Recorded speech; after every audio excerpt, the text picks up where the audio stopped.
Hey everybody, welcome back to the Plays and Fades YouTube channel. I'm your host, GordoGambles, and welcome back to another full card breakdown, this time for the card of the year, UFC 280, and man, am I excited. I don't have words to really describe what's going on. This card is stacked from top to bottom, so I thought there was no better way than bringing on an electrifying guest this week. You guys all know him. I'll introduce him shortly. Before I do, let me just say we'll be going through the entire card, as always, top to bottom, betting, DFS, all of the above, and I'm excited to get into it. I'm doing this Tuesday for once, so this is kind of fun. DFS breakdown will be out fully tomorrow, but I know my guest dabbles in it a bit, so it'll be some fun there. But without further ado, I say we bring it in here fresh off a win over my hometown Maple Leafs. Let's bring in here Clint from the DieHardMMA podcast. Thank you so much for joining me. Welcome to the show. How are you doing? Doing great, Gordo. Had to, don't mean to rub salt in the wound, but I got to rock the Coyotes jersey, celebrating the win still, plus 425 on the money line, hitting my first ever DK score. I'm feeling it right now, man. I still haven't come down off that mountain. Hey, well, all power to you guys. If you guys do not know who Clint is, well, first of all, you're living under a rock, but all his stuff is in the description down below. But there's something that I haven't even told Clint about yet. We actually play in a fantasy football league together. And he beat me week one. It was a close matchup, but he did edge it. I know Lou's in here talking about it, trading for McManus. So I thought in honor of him coming, showing support to the Plays and Fade YouTube channel, I'd show him some love in return. So you're wearing a nice little Coyotes flag. I think I'm going to change my Crosby jersey to a Coyotes just for you today. Here, we'll throw that on. I love it, Gordo. There's one right over here. And you think I'm done there. You beat me in football. The Bills are now the bye week Vikings for you there. Okay. Oh, no. We're just taking over. I love it. you know what? You beat me fair and square, so I thought I'd throw up some support to your teams. I know the Vikings are on bye week, I think this week, so are mine. But anyways, let's get into it. First of all, before I jump into it, shout out to everybody hanging out. Lou's here as always. Mushroom. I got, if you don't know this show, Clint, I always give Mushroom his parlays at the end. So maybe if you want to think of some now. He always gets them at the end here. Dad's hanging out. So I appreciate everybody for joining you guys. We got a great show ahead, and it is literally the card of the year. I am excited for this one. 13 fights. Man, how do you see this one going down? I know it's an early start time, especially for you over there on the West Coast. Are you as excited as I am? I'm super pumped for this card, Gordo. I mean, it's not even close. This is the best card of the year. All of us have been waiting for this card for months. They've been advertising it. Unfortunately, we lost the fight, so that'll cut down the showtime just a little bit. We got one less spot to talk about. That's unfortunate. Poor Mustafayev. The man can't catch a break. But you know, the rest of the card is just absolutely bonkers, stacked. Lots of storylines, a bunch of real high-end talents. Like, this is what we're here for, man. Give me daytime fights all day. I'll kick back with some waffles and a mimosa, and we'll have a good time on Saturday. Yeah, man. I know you know that. Your good buddy, Man Print, is his birthday this weekend as well. It is mine as well. Mine's the 24th. This is the birthday card for me. I'm looking forward to this one, man. And 2 years ago, we had Khabib versus, was it Gaethje on my birthday? I think this card just rivals that. It's such a good card. And I say we don't waste any more time. As always, I'm going to pull up the odds right here. We got them going. Don't know why Best Fights got Aljamain Sterling at the bottom, but don't be fooled. We start our night off with the 15-4 Carol Rosa versus the 10-6 Lena Landsberg. We got ourselves a nice little 135 women matchups to get us started. And this is one where I've seen a lot of steam coming in on the favorite, as you guys can tell right here. So I tend to agree with that steam, but it'd be rude of me to get started on this breakdown before letting my guest go first. So Clint, take it away. How do you see this first fight going down? Gordo, this first fight of the night, honestly, is it's a showcase, in my opinion. We've seen the changing of the guard all over 2022, year in, or, you know, fight in, fight out. Like, all these young guns are getting the wins over these greasy veterans that are kind of hanging around. And I don't see this going any other way, man. Carol Rosa is a beast. She's 27 years old. She's got that high volume. She's nasty. She brings that, you know, aggression, that mauling type of offensive power. Lena Landsberg, she's the old school Homer Simpson type. She looks to take your best shot and then counter back with those elbows deep in the fight. I wouldn't be shocked if Carol Rosa finishes here, man. I know Lena Landsberg is hard to put away, but she has been KO'd a couple times, and she's 40 years old now, man. She's getting up there. You just don't get it back after a certain point. I'm kind of leaning Carol Rosa by decision, but like I said, I wouldn't be shocked if that volume and pace eventually was just too much for Lena to take at this stage.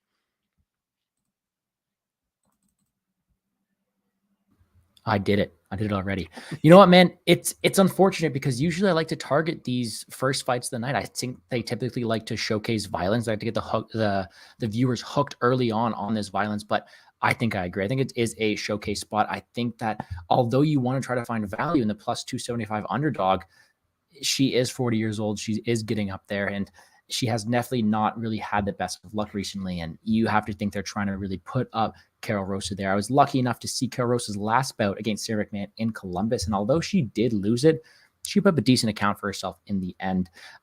It's a tough spot for me because typically I like violence on these early ones. Although I don't mind your spot in the finish there, I don't see any other way than Mushroom, really. A Rosa decision is probably the easiest way to go. And there's not much juice on that. So for me, it's really kind of a pass fight to get things started, which I don't like. I like my violence in there early. But you have to think that I'm going with that minus 130 Rosa by decision, but not too much juice for me there, man. I don't really know. I really like to target these early fights, but I can't do it today. Yeah. So I hear you, man.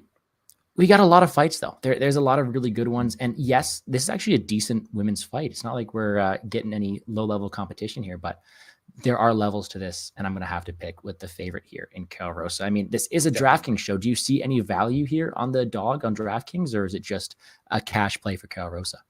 Not on the dog for me, man. And Gordo, you know, I am the foremost DraftKings expert on this podcast tonight, coming fresh off a first place victory over, on the NHL streets. So I'm officially a DraftKings player, and I can tell people I know what the hell I'm talking about these days. No, I don't know shit, man. I stumbled backwards into a win by homering my Coyotes home in the NHL. I have yet to have any score whatsoever in MMA, which is, supposed to be the thing I'm actually good at. So I'm still trying to figure DraftKings out. I think this is betting and DraftKings. It's a favorite or pass situation. The volume doesn't seem to be something that scores great in DraftKings. You really need the takedowns. You really need the early finishes.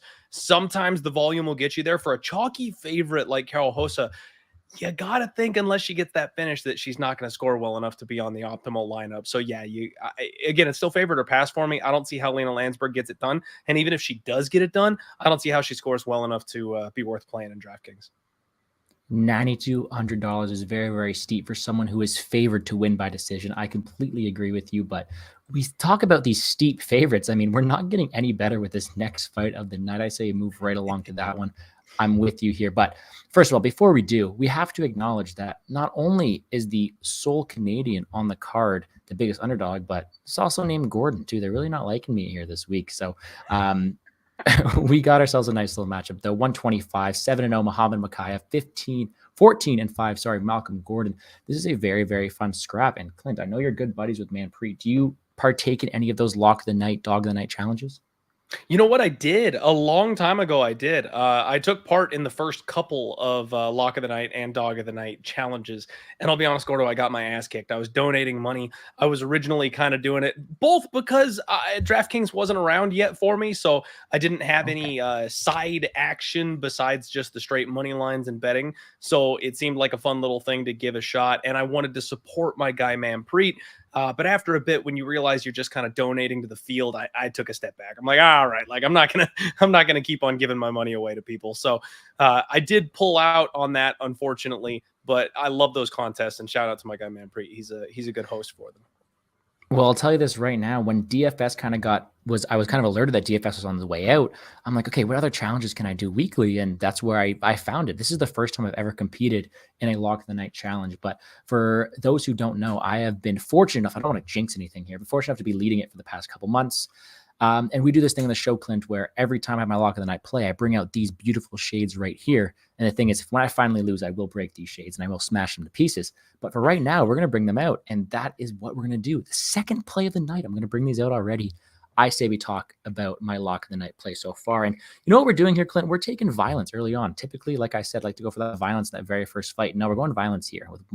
With 125ers is not necessarily something you always like to do because they're typically more durable, not enough power. But you had a minus 1,200 favorite. I'm on the under 1.5 in this spot. Muhammad Makachev has had great success going out there, and he's facing a guy, Malcolm Gordon, who, despite having a great name, doesn't necessarily have the chin to back up the kind of success you're going to need to have against someone in Muhammad Makachev, because Makachev has that pressure. He has decent stand-up in his own right, but he also has this relentless pace. And although Malcolm Gordon has a decent submission game and decent ability to get people out of there, he really struggles against that higher echelon of competition. And I really think that Makachev is the next wave. I mean, Makachev is a young prospect with a lot of skills to pay the bills. And I do think he gets this done, but we're taking the under 1.5 just to cover our asses a bit, because if we learned anything is Gordon does have a decent ground game. Just ask Dennis Bondar.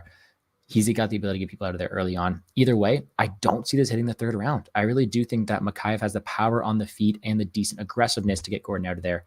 We're taking violence in this spot, and I am this close to making my lock of the night play and close enough to wear these shades. But I'm really excited to hear your thoughts on this one. How do you see this flyweight fight going down?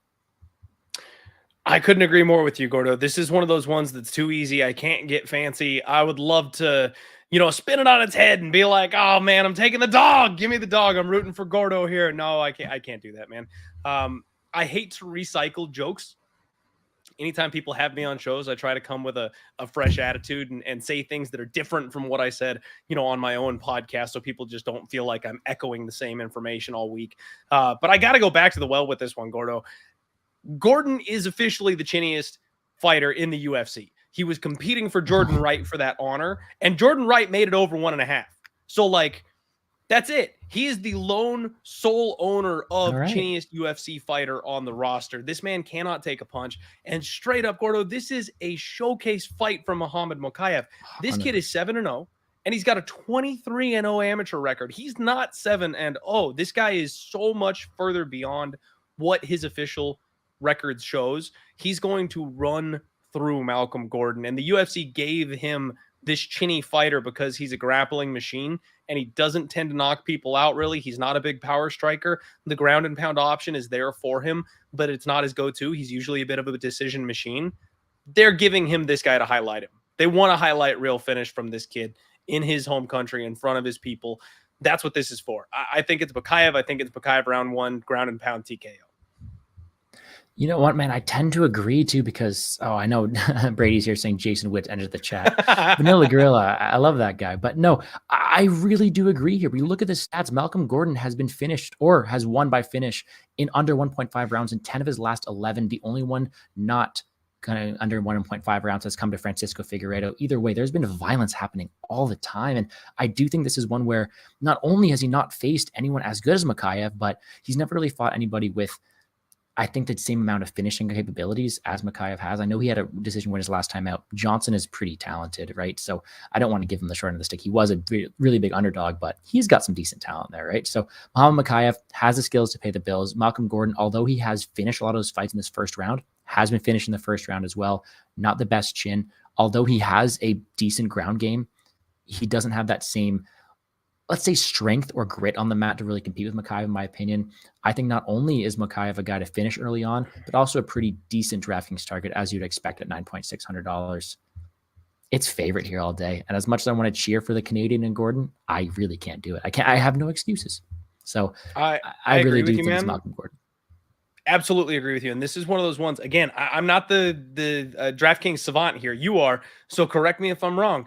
But even a guy with this high of a price tag, if he's going to rinse and repeat takedowns and then pound somebody through the floor, probably early second or late first round, that's going to score pretty damn well, right? I think he pays off that price tag, even though he's the biggest price tag on the board for Saturday. Well, we've seen the two outcomes, right? Either he gets a finish really early on, such as it is against Durden, and he puts up 126 points, or he takes it to a decision and gets 12 takedowns like he did against Johnson, scores 120. Either way, he's averaging 123 on his 2 fights. That's insane, right? So I do think that he lives up to his price tag. We're taking the under 1.5 to be safe. The bet I made actually was the under, or the fight doesn't start round 3. I took that at -124. That was the bet I actually made, but you can't lock that in and lock the night. So I think I might just play the under 1.5. Either way, same thing applies. These glasses are done when I finally lose one. We're 24 of my last 25, with the only loss coming to Dontel Mays. So we're hoping to keep it going. I just hope that Muhammad Makachev is no Dontel Mays in this spot. But either way, should be a really good fight. Those two good fights get started, and we do not end there. We get going with a much more competitive battle, but still one that I have some pretty strong opinions about. The third fight of the night, 6-2 Armen Petrosian, 6-1 AJ Dobson. So although we do have, some relatively newer fighters to the space, with both of them having combined fights of 15 total, it's a pretty high-level fight, I think. I think it's a really, really good technical battle, but I'm really excited to hear your thoughts on this one. How do you see this fight going down? This next one has me scratching my head, Gordo. I'm a huge Armen Petrosian fan. Ever since this guy made it to the UFC, I feel like he has been legit, and I've wanted opportunities to back him. I got a greasy split decision win with him over Kyle Borralho, I believe, and then he dropped the fight to RoboCop. But both of those are high-level opponents. Both those are tough outs. Both those are really close, interesting fights where he had his moments in both. So I'm 1-1 with the kid, and I want to go back to the well, but I can't get my head around this price tag. AJ Dobson is no joke, man. He is a big-time striker on the feet. He's got heavy hands. He's got good, solid Muay Thai, kind of stomps his way into range. I like everything I see from AJ Dobson. 6-1 versus 6-2. I don't know that either of these guys should be quite this sizable of a favorite. The one thing I like about Armen Petrosian, or not the one thing, but the main thing that I like about Armen Petrosian is that get-up game, man. He has trained that thing. He is deadly with his get-up game. If you take him down, you're not keeping him there. Plain and simple. He's getting back to his feet and punching you in the mouth. So I don't know that AJ Dobson is going to come out and look to grapple. It's going to do him no good if he tries to take that approach. I'm going to pick Armen Petrosian here for the win. I think we're going to get like a 15-minute classic. Either one of these guys could get tagged and go down with the amount of force that both these guys swing with. But I'm going to pick Petrosian. I don't think I can lay minus 225 with him. Okay, you know what? I'm really interested in to see why the line is coming down so much. I actually am on the other side of things. I'm with you on Petrosian. However, I don't think the line is even wide enough. I do think that AJ Dobson has some potential, but I just think Petrosian has him beat at all aspects of the game here. I think that whatever Dobson does, aside from maybe the power he throws at, I think Petrosian does it even better. I think the better technical striker, the better ability to go hard 3 rounds, the better ability to have a get-up game is really going to go to Petrosian. And I do think that he has the ability to even get AJ Dobson out of there. I think he's the best level of competition Dobson has had. And that's saying something, because I've kind of been a Petrosian hater, if I'm being honest. I bet Borralho.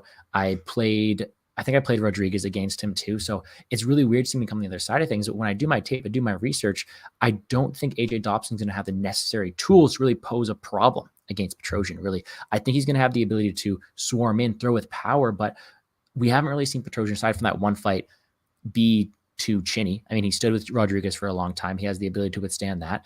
And when it comes to the technical ability, what's going to win minutes, I think he's got not only output, but he's also had really good technicality on the feet that really is going to win in this fight. And I do think that Armen Petrosian does get it done here. So maybe saying not wide enough is not the right terms. I'm just a bit baffled by this minus 190 line movement. I thought the line would be moving the other way. If this gets anywhere near minus 175, I might have to pull the trigger pretty heavy here. But right now I have no play on it, if I'm being completely honest. I do think Petrosian's the side here. I do think he get done pretty easily. But AJ Dobson's no joke, that's for sure. I know he has power for days. So it's going to be a fun fight. However, I am pretty heavy on the Petrosian side here, and I do think he gets it done pretty comfortably. But you're thinking the best path to victory is for Dobson to get gritty and throw some punches in the exchanges there, get dirty in the clinch? Yeah, I think that's kind of the best course for him. Definitely makes in a takedown or two, make him at least think about the takedowns, and then catch him with a heavy when he's coming up. I think that this is a spot where the UFC matchmaking is just on point, man. These guys are both going to look to slug and throw down. This is going to be a technical brawl, if you will. So yeah, either of these guys is going to have that puncher's chance to finish, I feel like. It's just going to be a matter of who lands hardest and first. I know Armen Petrosian's a little bit bigger, but Dobson's going to have a 5-inch reach advantage. Which one of those is going to matter more? I'm not sure. I can't wait to watch. This is an early fight of the night candidate here for me, Gordo. I hope Armen Petrosian wins, because he's kind of back burner one of my guys. You know what I mean? Like, you put that little check mark on him and you're like, I like everything about this guy. I'm going to keep an eye on him. Armen Petrosian's that guy there for me, but I like AJ Dobson too. So not a strong opinion. Want to see violence. Hopefully we get a knockout. I'm picking Armen, but no confidence there. Yeah, and Daz is saying Dobson KO1. If you are on the same side as Daz here, you have to think that Dobson's going to have some value at his DraftKings salary. I mean, 7.1K. If you think his path to victory is a knockout, That's going to be optimal there. Personally, I don't see it happening as often as others. I do think that a large majority of the time, Petrosian is going to win this fight. But if you're on the Dobson side, that's some very good value at 7.1K. But it's going to be a fun fight. I think you hit the nail on the head there with the violence, with the ability to be a very good early fight of the night contender. But I don't know how long that fight of the night contender stays, because there's some great scraps going on here. And as all these are big guys throwing leather, going to be pretty violent. There's some really good fights coming up too. But on a fight like this, we don't have that much conviction. Let's move on. I'm really excited to see again. If you guys haven't seen by now, Clint does a show every Monday night, and usually I check it out, but I didn't this week. So I'm going into these fights fresh, not knowing what he's playing. So I'm really excited to hear his read. So I'm getting kind of greedy, and I'm kind of flying through these early ones. But I know that we're going to get into ones you got bets on early coming up here. Next fight up.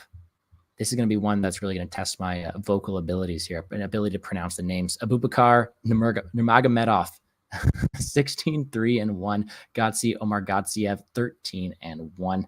Now, this is a really interesting one. I do have a decent take on this fight.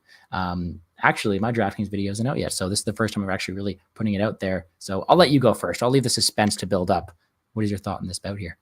I can't wait to hear this one, because I've got an interesting take on this fight also, Gordo. I'm curious if you and I line up here. So Abubakar Nurmagomedov, in my opinion, this price tag comes from his last name. He is not the Nurmagomedovs that we know. This is the lesser Nurmagomedov. I thought David Zawada was a hot prospect because he subbed this man in the first round. They caught me, Gordo. They had me believing David Zawada was the shit because he came in here and handled a Nurmagomedov. Turns out that's not the case. And then he turns around, he beats my guy Jared Gooden. Now, I'm a big fan of Jared Gooden. No disrespect there whatsoever. In fact, I think he just won a belt on the regional scene. He's going to be back. He'll be back in the UFC. But at this point, he was a little too green. He wasn't quite ready. He got cut from the organization. So Abubakar is 1-1 in the UFC. You know, one loss to a guy that's cut, one win to a guy that's cut. That doesn't speak volumes to me of what he's capable of here. He's heavy on his feet. He does have a good, long, active jab. I do like that. The classic off body lock and pressure. But he's taken on Godzi, who's 13-1 and was a pick'em against Kyle Borralho. We all know how damn good Kyle Borralho is at this point. And the bookies believed he deserved to be a pick'em price tag with that guy. His UFC fights were, I mean, that's it. He got mauled by Kyle for 15 minutes. We learned there were levels to the game, but he's dropping a weight class for this one. I want to see him on the scales, and I want to see these guys size up, because I got a feeling that down a weight class, he's going to be much more strong. He's going to be much more imposing at this weight class, and against the weaker Nurmagomedov, I think the dog is live here, Gordo. I think he's super live here, and I wouldn't be shocked if he puts Nurmagomedov away. You know what? I wouldn't be surprised either. I am actually picking the dog to win, but that's not my hot take here, really. I actually might be going heavier than I thought on the fight doesn't go to decision. I really was surprised to see it as big a plus money as I do. I know people are saying Nurmagomedov by decision. I think that is the most juice prop here. But if I look at this from a broader perspective, not only is Godzi coming down, but Abubakar's been caught in multiple things before. Godzi, although he has had a slip up his last time out, it's not like he's not a finisher. He's got that knee bar in Dana White Contender Series. He's had some decent skills on the ground, and we've seen Nurmagomedov slip up. Aside from that, we've seen Godzi knocked out as an amateur. We've seen that he doesn't have a perfect chin, and even coming down that weight class, you're adding that extra amount of volatility that you might need to make this fight doesn't go to decision worth its value. I was just really surprised to see that plus money, especially with two bigger guys just like this. Either way, if we take a look back, we're looking at a way to predict this fight. I think it's a really interesting matchup, just because although Abubakar is the weaker Nurmagomedov, I think he still is a decent ability to go out there and win minutes, decent striker, decent technical ability, but he leaves himself open defensively. I think he's a decent offensive fighter, even though there are definitely some areas of his game he can improve. But I think that although we are hating on him because of he's not as good as his last name suggests, I think he does have some decent skills in this spot. However, I think he's facing a guy who's just getting this recency bias. I mean, Godzi's just come off a loss. Before that, he had like some decent hype on the Dana White Contender Series. He really blew everybody away with that knee bar, me especially. So I do think he's got some decent skills here, and I think he's going to be able to do to Abubakar what we thought he would do to Kai, and that is be competitive on the feet, stuff the takedowns, get some takedowns of his own. And I think he can either catch him or be caught in this spot, no problem. I think that the indication that plus 150 does really indicates is kind of crazy for me. I think that this fight ends more times than not. So especially seeing Godzi on the scale, seeing how he comes in at a different weight class, it'll be really fun to see either way. I'm taking violence in this spot, man. You put together a big card like this in Abu Dhabi, you have to think there's going to be some violent spots here. I don't know. Maybe I'm just cheering for the violence in a big pay-per-view, but I really do think that plus 152 is kind of wild. So I'm really interested to see how it opens up on other books to see if it's going to get any better or not. But I might take it. What do you think? I don't mind it, Gordo. I don't mind it one bit, man. I do believe that you're on the right track here. I think violence makes a ton of sense in this spot. Big questions around both these guys. And honestly, with the OBS and the EVs, it's decision machines, right? We see that all week. Yep. Every single time these guys fight, it's by decision, by decision, by decision. So we're going to see a lot of juice decision props. These finish props are going to be juicy. They're going to be there for the taking if you find the right spots to finish. And I think this one is a more low level than the others. And honestly, that lends itself to the finish. We see the low level fighters are the ones that slip up, make mistakes, and catch people or get caught far more often than the more polished fighters, I feel like. So unless it's a mismatch, you're going to see the lower level fights finish. You're going to see the higher level fights go longer. So yeah, I'm with you. I think violence, I think dog. Now, Daz is saying something that I actually haven't looked into. I wonder what the decision no bet is for this spot here.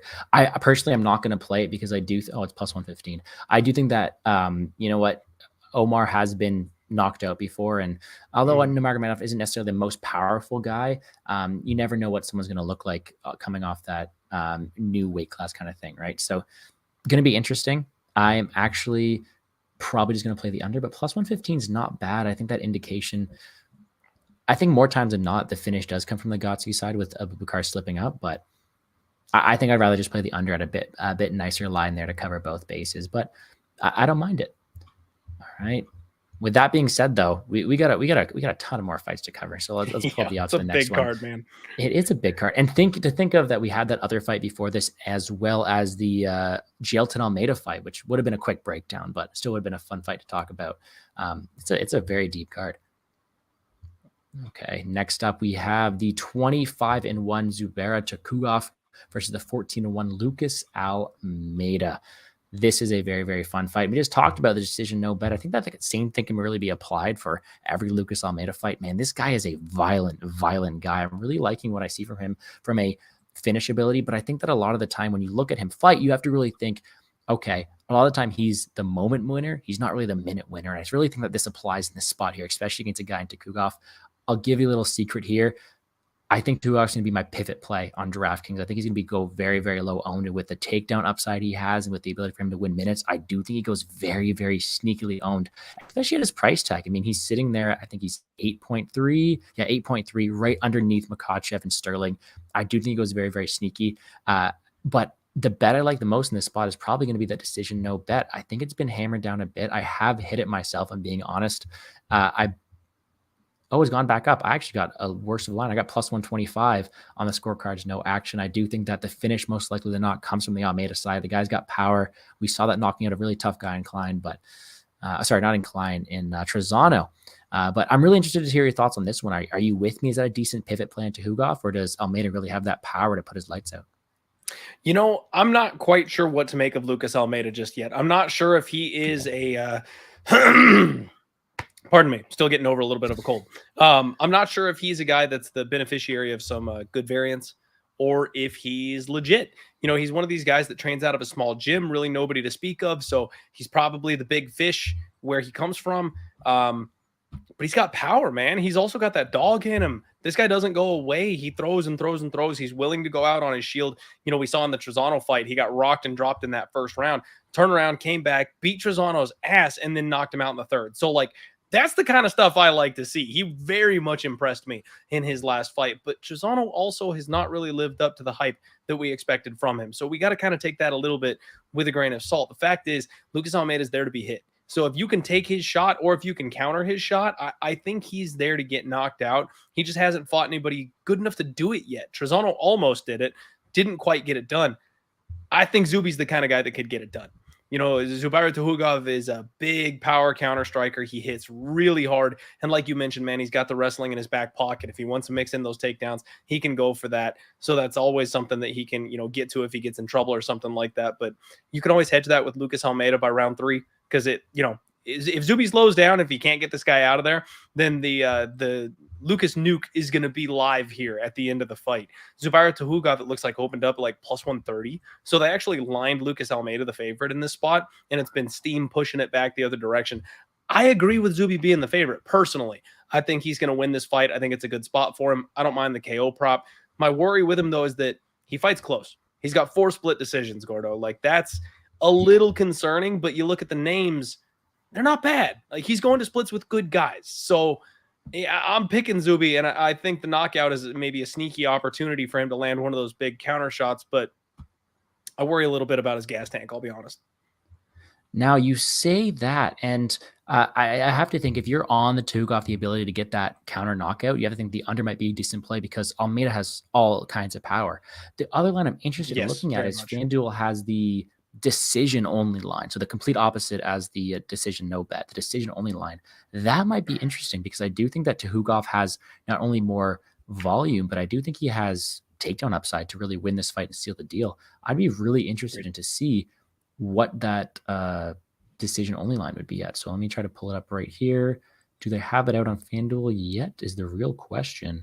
And I don't think they do. You can correct me if I'm wrong. Oh, no, they do not have it yet. I got to tell you, Gordo, I'm a bit of a bum, man. I don't know what it is. I smoked the money that I had deposited on FanDuel a long time ago. And I know it's one of the best books out there. I just never reloaded. So I never look at FanDuel lines because I'm awful. I play a bunch of different ones, but that's one that always manages to slip my mind, which is unfortunate. I really need to fix that problem because I know they've got some of the better juice and better lines out there from time to time. So I need to correct that issue, but I'm not generally on there. They definitely got some different ones up there. I think if we look at the money line kind of thing, they never really have.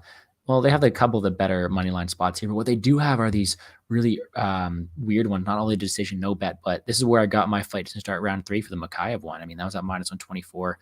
Some decent ways to play it, but no, you got other books. I know you got that those ones in your back pocket, the Superbook, right? Yeah, Superbook, which honestly, man, I got to tell you, like, not only do they sponsor my show, so shout out to them and thank you for that. But we get really juicy prop bets. I mean, there are lines on Superbook Sports that are off market by like $3. Like a lot of the props that I tweet out there for people, like last week, the Grosso by sub was plus 950. It was plus 650, plus 700 everywhere else. So like it didn't hit, obviously, but like if you're looking for that value, if you're looking for the better number to make it worth your while to pull the trigger, yeah, I mean, Superbook Sports definitely has some upside to it. Okay, perfect. Well, there's a little shout out for that. I know I got a couple of things of my own to shout out later. So happy. I appreciate you teeing me up for that one. It's like volleyball. You just kind of set it up and let me spike it. I like it.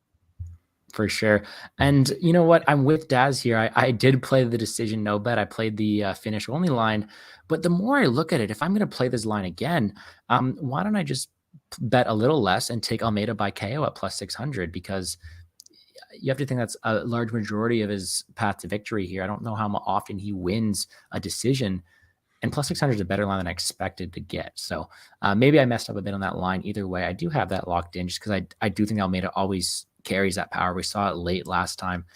He's a dog, man. He really is a dog. So those are definitely guys he's like to cheer for. But I do think that in terms of DraftKings ownership, I'm going to be pretty heavy on the Tuhugov side just because I think he has this ceiling that I'm not sure everybody else is really picking up on with that finish opportunity, or sorry, that decision and a lot of takedown opportunities. So it'll be fun. I'm really excited to see how this card shapes up, especially on the DraftKings side of things too. DraftKings is going to be interesting. I already tried to make a couple lineups and failed. It's tough this week, man. I'll tell you, I have one lineup I'm loving, and usually I have a bunch of them. I'm deciding between which ones I'm going to play. This one I'm loving, and I again, I'll tee you up for the Pub Sports thing, but I'm on the Pub Sports show with Brady, Monk, and Wheezy every Wednesday, and usually I'm really debating to see what lineup I'm trying to put in against them. I have mine set up, so it's predicated on this one guy that I'm kind of really interested on your thoughts about as well. Maybe you can push me on the edge to bet him or really help me off of it. But I really do like the lines this week. So that's another interesting spot as a contrarian play for Tuhugov there. But we move on as we are 5 fights in I'm going to take the time to please ask, you know what, very nicely, if you guys can hit the like button down below, subscribe to the channel, check out all of Clint's stuff afterwards. It's in the description down below as well. A bunch of stuff, including his work on Pup Sports. He puts it out every Monday. Usually I tune in, not this week. I really going in blind, really excited to hear his thoughts on all these fights, especially this next one here. We have the 18-6 Volkan Oezdemir versus the 28-9 Nikita Krylov. Both these guys fought on the UFC London 2 card. If I'm gonna be honest, not my best card, and a lot of it was because I had a lot of money on the Craig Oezdemir fight doesn't go to decision. You know what? I made a mistake on that one. I admit to it, but kind of got a sour taste in my mouth. To be honest, I have no action on this fight, and I don't really have the strongest of reads. So I'm gonna let you take this one away. Do you have a really strong way you're leading on this one, or are you really leaving it up in the air?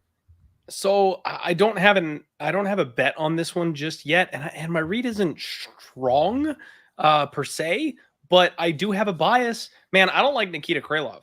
I think he's a bum. Oh, really? Like, sorry, Nikita Krylov. Like, no, if you're listening, no disrespect. I just think he's mid-tier, man. We've got a really thin 205-pound division, and if it wasn't so thin, I don't think he'd be where he is. Decent boxing, decent wrestling, decent power. Like, he doesn't do anything that blows me away. His cardio and durability are decent also. They're not great. Like, he doesn't do a damn thing that I'm like, oh, Nikita. So, like, yeah, man, I one of my worst bets of the year, I bet big on Alexander Gustafsson, who apparently is just completely washed in his last fight. So got a bit of a bad taste in my mouth from that one. But Volkan Oezdemir, he's another guy that I felt is kind of mid-tier. You know, the whole no time thing was a bit overblown. So he's had some hype, some numbers attached to his name that don't quite add up.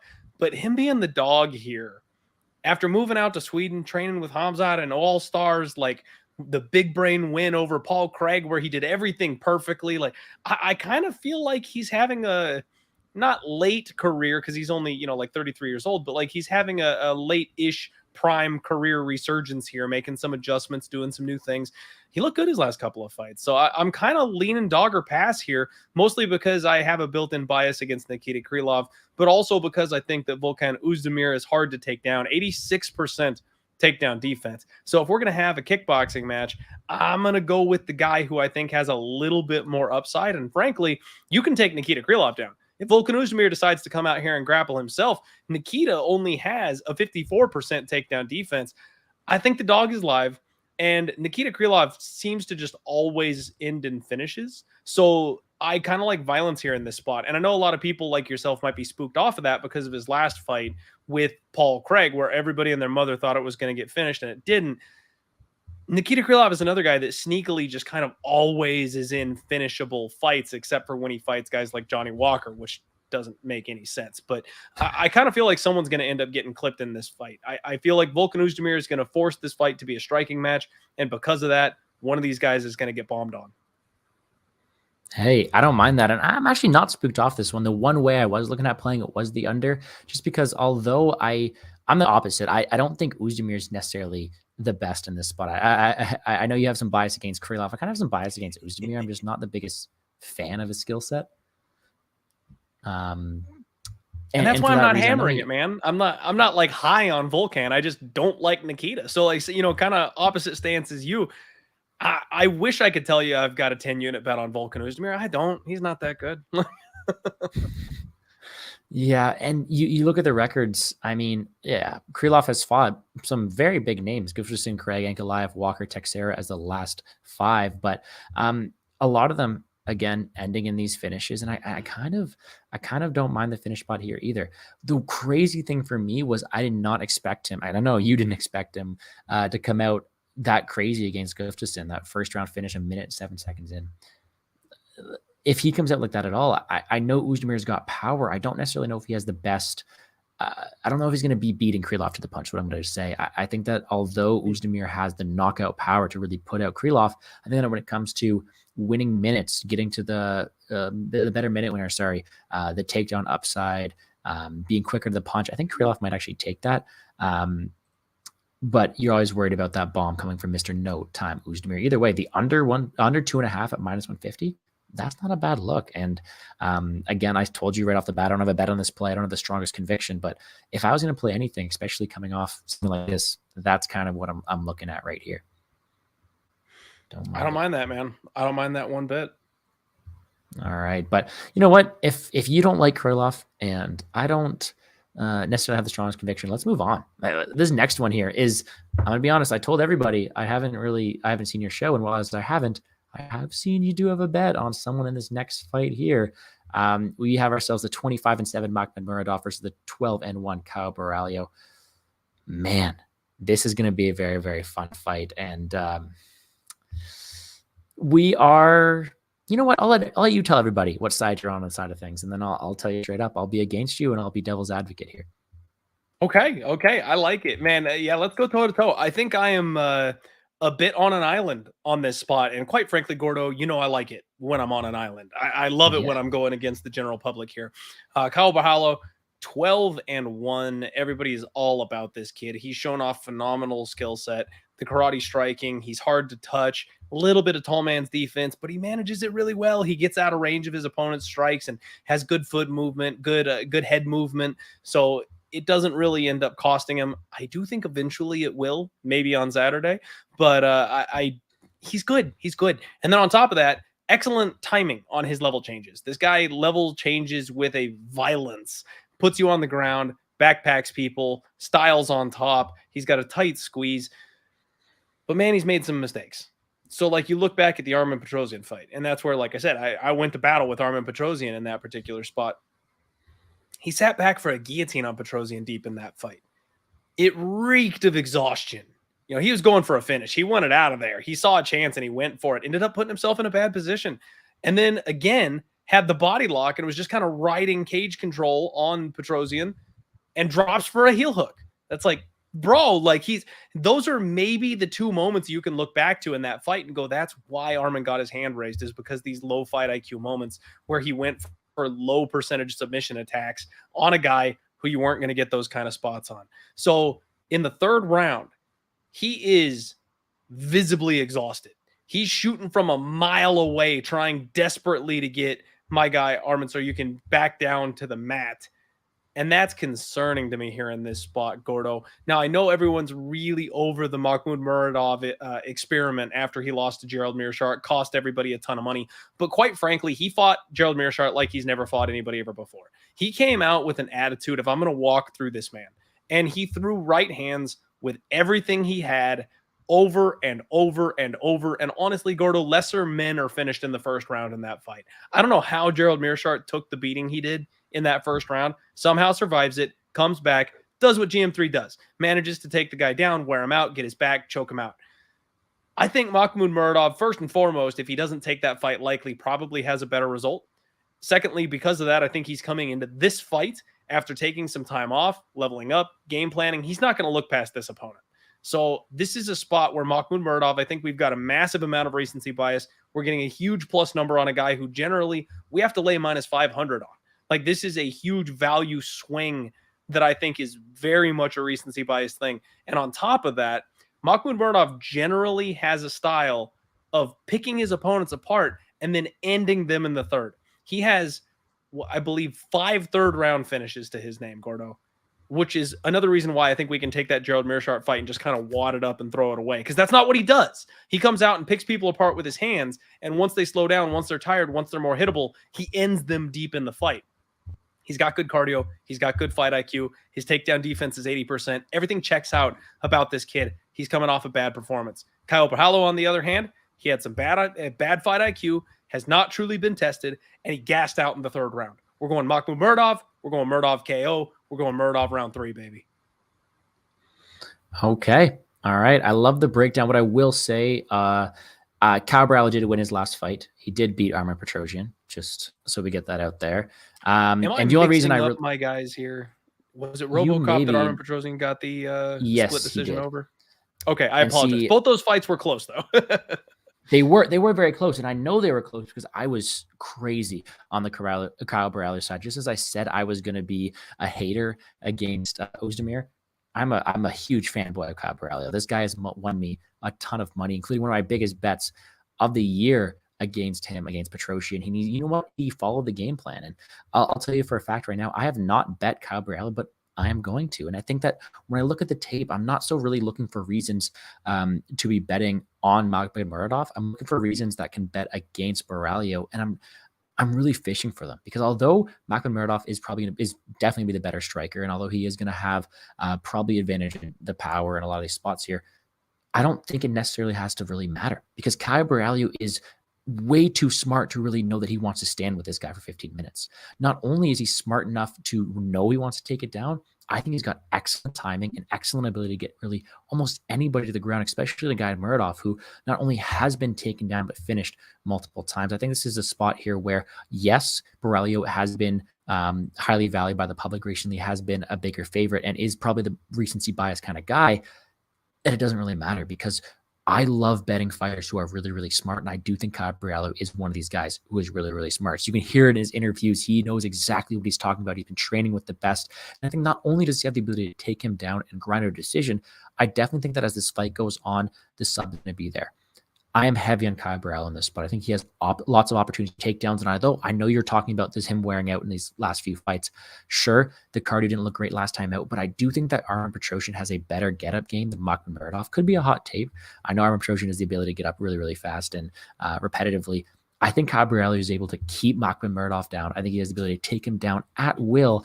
And I think that even on the feet, despite Muradov being, the more powerful striker and Kyle Borralho having that really questionable striking defense with that karate style, I think he's got ability to land strikes in his own right.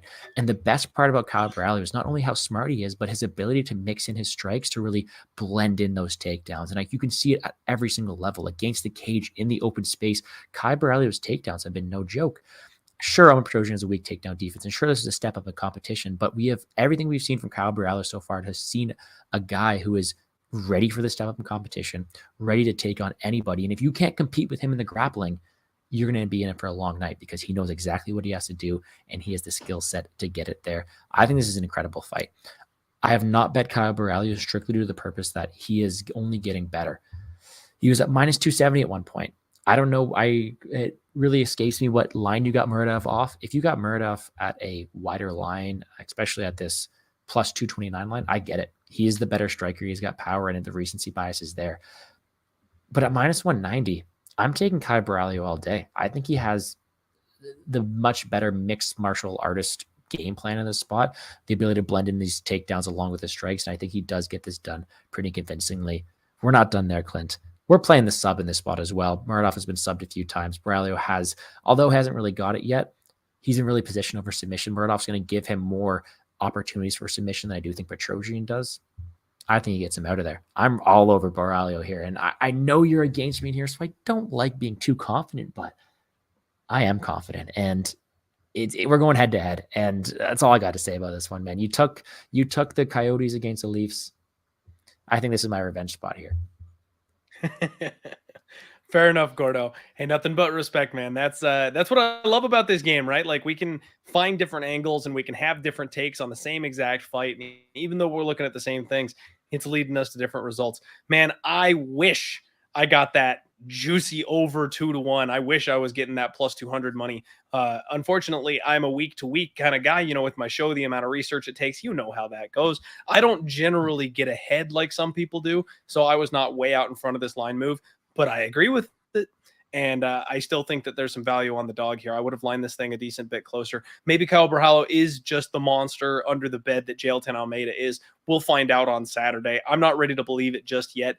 And this is a guy who, quite frankly, if we're in his backyard and this goes to a close decision, Gordo, are they really going to give Kyle Borralho the decision? Like, that's one of those things where I'm like, I'll take some hometown cooking if it gets me across the finish line here in this spot. And I did want to counter the one thing that you mentioned about my guy, Armen Petrosian. You're right. He absolutely does have a better get-up game than Muradov. But that's because he's got like an 18% takedown defense rating. Like, the guy doesn't stop any takedowns at all, ever. So no, Muradov doesn't have the same get-up game. But I think Borralho's going to struggle a little bit more than people are expecting to get that takedown in the first place this time. Okay. All right. Well, you know what? We've actually come head to head on this one. So I'm going to dig a bit deeper here. I think if you're betting Muradov, there's three options. Either you think that he is able to go against that karate style and knock out Kyle Borralho. I think that option number two is able to stuff the takedowns and win a decision or even knock him out late. Or number 3, you think it's a really greasy one where he's been taken down, but he's able to get back up and fight through it. I'm wondering which side you see this going down. How much success do you think Borralho has in the grappling? I think he has minimal to moderate success in the grappling. I would not be shocked if he gets a takedown. I wouldn't be surprised if he wins a round via backpack. That's a thing we've seen him do.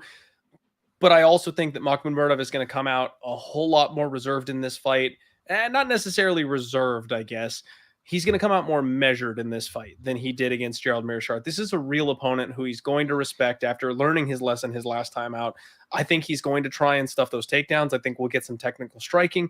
And then I do think he'll be the kind of guy who can measure that distance and make Caio Borralho pay for that leaning back style that he has. And then honestly, once Caio shoots a couple of those takedowns, trying to level change, trying to get back into the fight, trying to get it to where his win condition is, I think that's going to tire him out. I do think Muradov second or third round knockout is absolutely on the table. If he takes it super measured and wants to win a decision and this thing is close and greasy, I think that's on the table.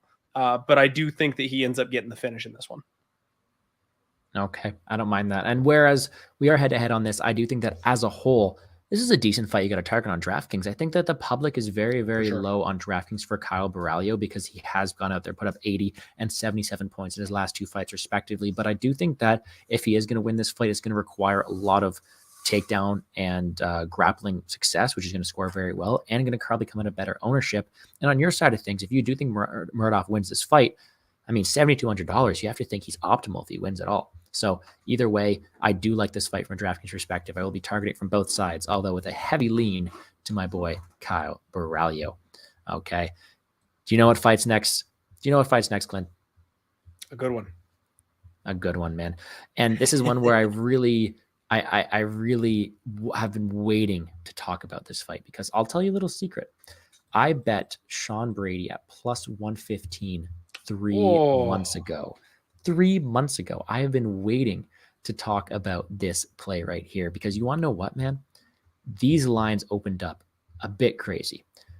Belal Muhammad opened up as a minus 225 favorite, and I tried to jump on it immediately. I missed it. I still got plus money on Sean Brady, but those bet slips have been in my account for months, and I'm finally ready to talk about this. I will let you take the stage here. How do you see this fight going down? Gordo, I cannot wait to talk to you about this one. So my guy Mushroom and Lou in the chat, I talked about this on my Monday show, man. I'm the Philly hater, right? Like, I don't know how or why, but I always find myself betting against Philly. And I feel bad for it because, quite frankly, it's unintentional. And this is another spot where, honestly, man, I don't think that Sean Brady should be favored. Like, that's all it comes down to for me, is I simply don't believe that Sean Brady should be favored. I like the guy. He's not done a single thing wrong. He's beaten every opponent that you put in front of him. He comes out of an incredible gym. He's got that gigantic freaking back. He's not human. I swear he's a mutant with how big that thing is. You're not allowed to have that much muscle on your back. But quite frankly, he's a very similar fighter to Belal Muhammad, and Belal has a much, much higher level of competition. And I mentioned he ate the head kick that put out Usman. So, like, this guy is durable as all hell, and he takes that high fight IQ GSP style attack where he's going to find that one hole in your game where he's better than you, and he abuses it for 15 minutes. He's a decision machine. He will do whatever it takes to get his hand raised at the end of the fight. And I don't know that Sean Brady is a better boxer than Belal Muhammad is. I don't know that Sean Brady is going to be able to take down, rinse, and repeat Belal Muhammad because, quite frankly, no one's been able to do that to him. So if this becomes that striker, mid-tier striking fight between two grapplers, I kind of feel like Belal can kind of stick and move and jab his face off. He's got really good footwork. I think he's going to be the faster of the two fighters. I don't think either of these guys finds a finish. If anybody does, frankly, it will be Brady. But I have a hard time seeing Brady taking Belal down and just rinse and repeating that process for 15 minutes. Belal's too damn good for that. So I think it's a little disrespectful having Belal being the underdog. And that's kind of the side that I'm looking. However, Gordo, if I could have gotten plus 150, plus 160 on Brady, I probably would have taken it. I think this is a pick'em fight.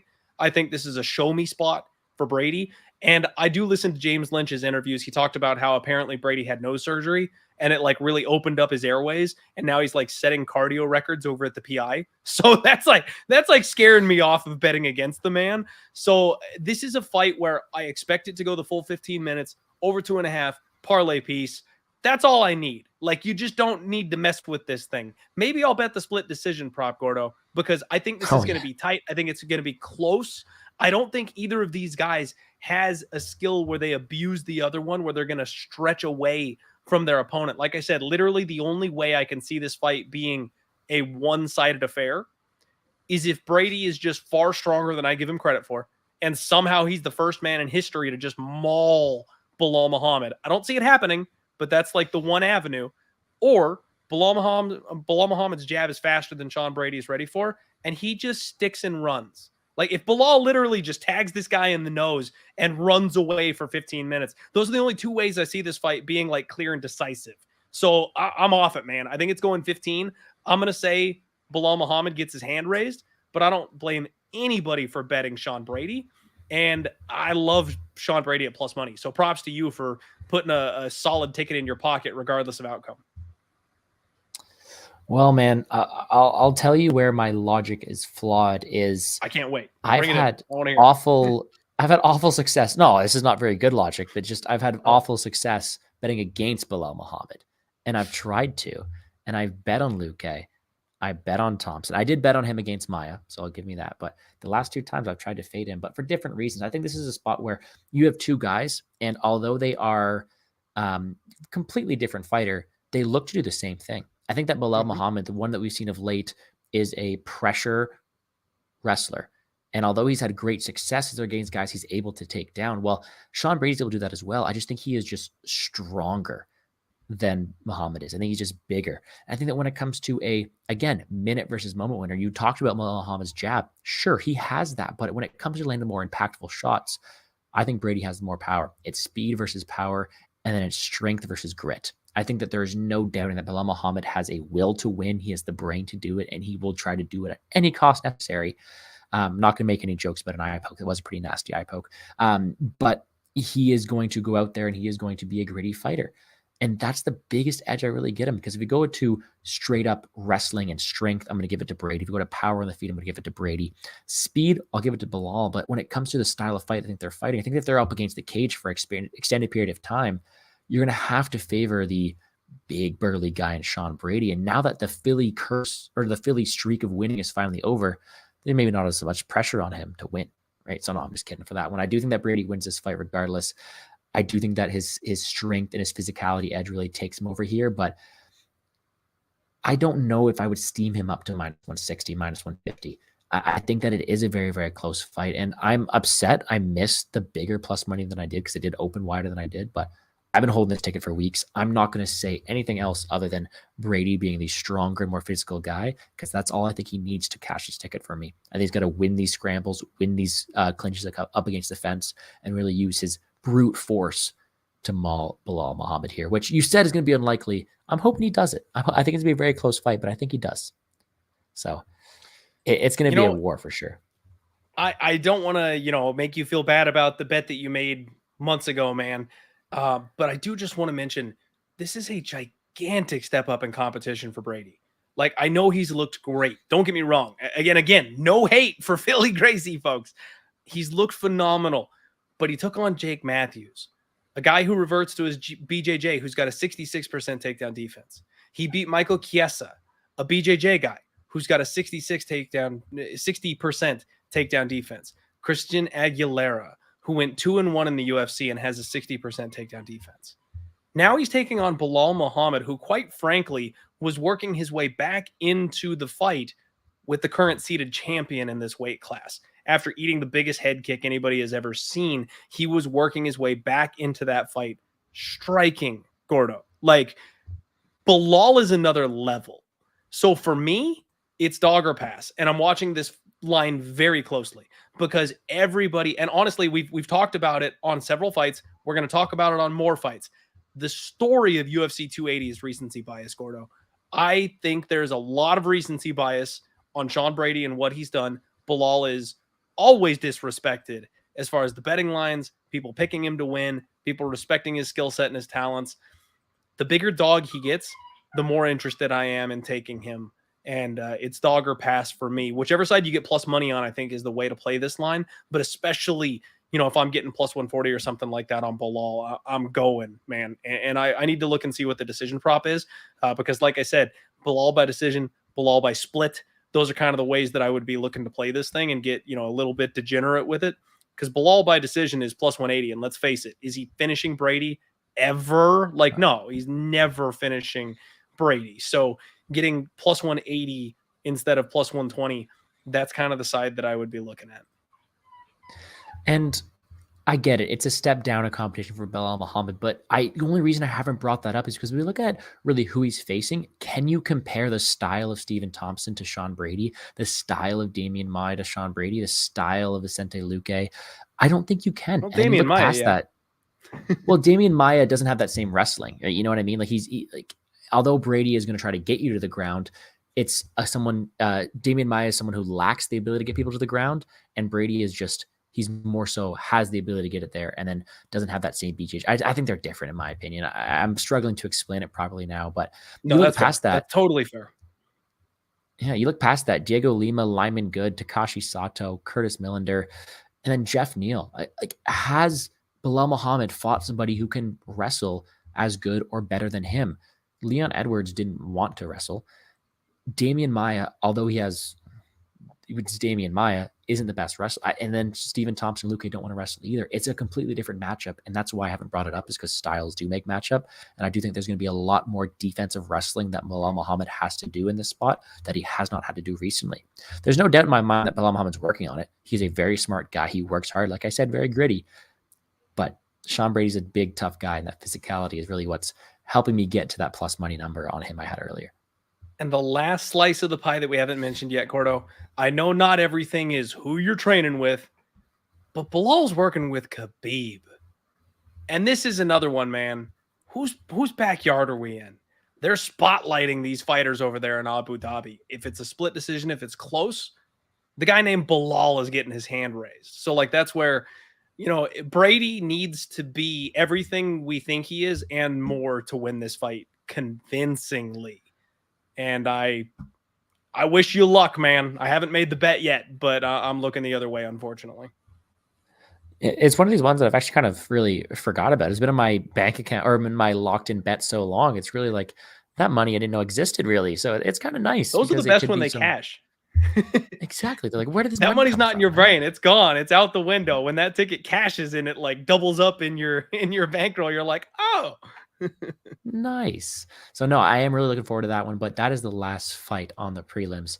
We get over to the main card now. Again, how that fight isn't on the main card is insane to me, but you will realize as soon as you see these fights, again, one of the best cards we have ever seen. I know it was only a couple months removed that I was able to watch UFC 278, and even though it was a phenomenal card, one for the record books, it doesn't even come close to this one. I mean, where would Harry Hunsucker be on a fight card like this?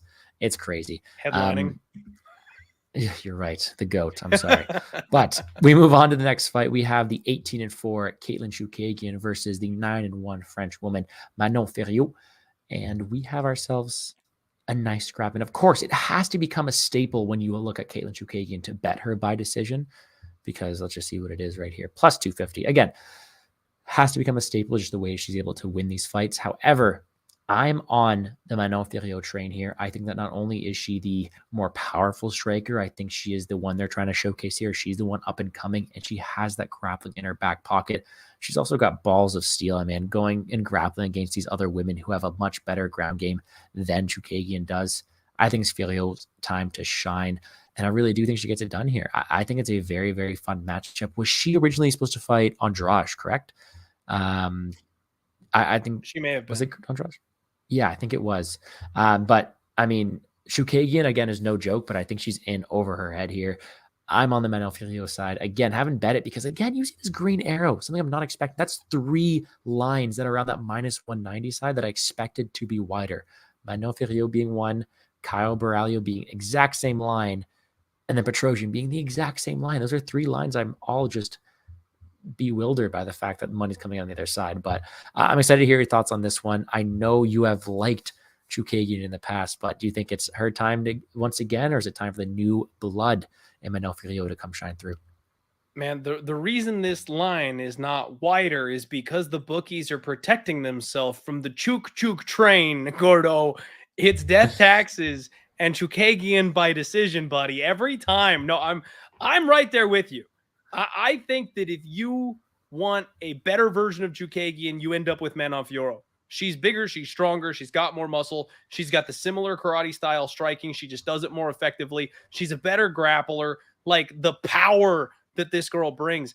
I love Manon Fiorot. Like everybody else, I'm a big fan of her, and I think she's got big things coming.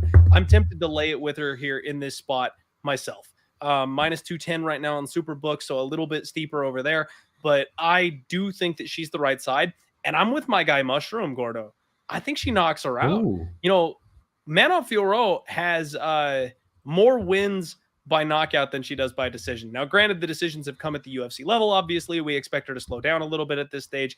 But Katlyn Chookagian is a string bean, all right? Like, that's her thing, is she kind of gets overpowered, out-muscled by these bigger girls in the division. Of her 4 losses, 2 by decision, 2 by knockout. And she's really been working hard on her wrestling, man. She got upgraded to a BJJ black belt between fights, and she's brought in Gregor the Gift Gillespie. She's really working on her offensive wrestling. And honestly, what you see with these women wrestlers is they get judo thrown. Like, if she goes for a takedown and tries to wrap up the body of Manon Fiorot, she's going to get that hip toss and end up on bottom. Manon Fiorot don't go for submissions, Gordo. She pounds away. I think she's going to knock out Katlyn Chookagian and make a statement on Saturday. I don't think it's going to be overly competitive, quite frankly. She's going to walk through the pillow fists of Katlyn Chookagian coming her direction. And then once they get into a physical tie-up, it's going to be either Chookagian playing jiu-jitsu off of her back and getting mauled, or, like I said, going for a ride and getting thrown, because she's just going to get out-muscled here on Saturday. I'm completely with you. And you know what? The only reason I haven't locked it in, aside from that money coming in and that better line being available, is I'm really trying to see if I can get the best of both worlds. If I'm scared of Fiorot losing, you just bet Chookagian by decision and you're covered both ways, because really that's what she's going to do. And I was looking, because not only did WizBets have the Chook train as his like profile header on Twitter for like the longest period of time, and every time I DM him, I'd see that header. But I'm also looking at the DraftKings same game parlays, and a lot of time they open up like who's going to get most takedowns.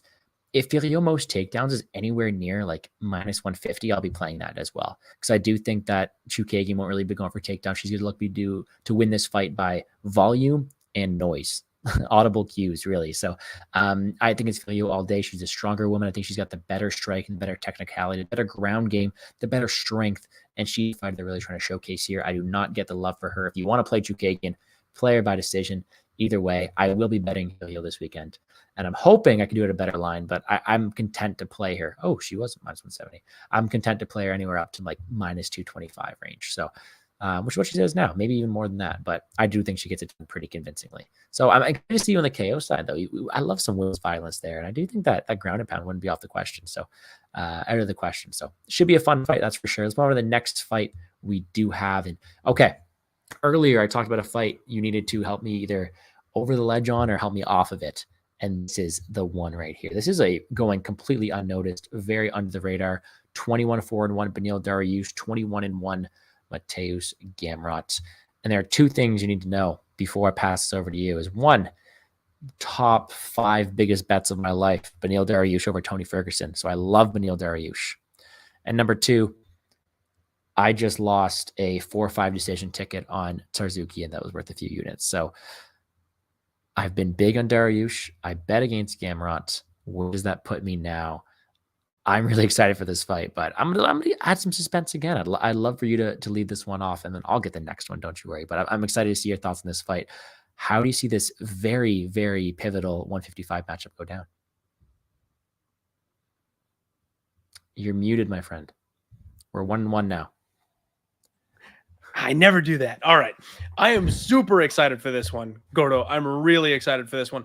But it's funny because I don't know what it is. You and I are head-to-head this week. Like, I'm on the opposite end of the spectrum on Beneil Dariush. Frankly, I think he's overrated. He's a grappler who's developed a striking game and forces his opponents to brawl, which, don't get me wrong, it's exciting as hell. I love it. It's fun to watch. And he's been incredibly impressive.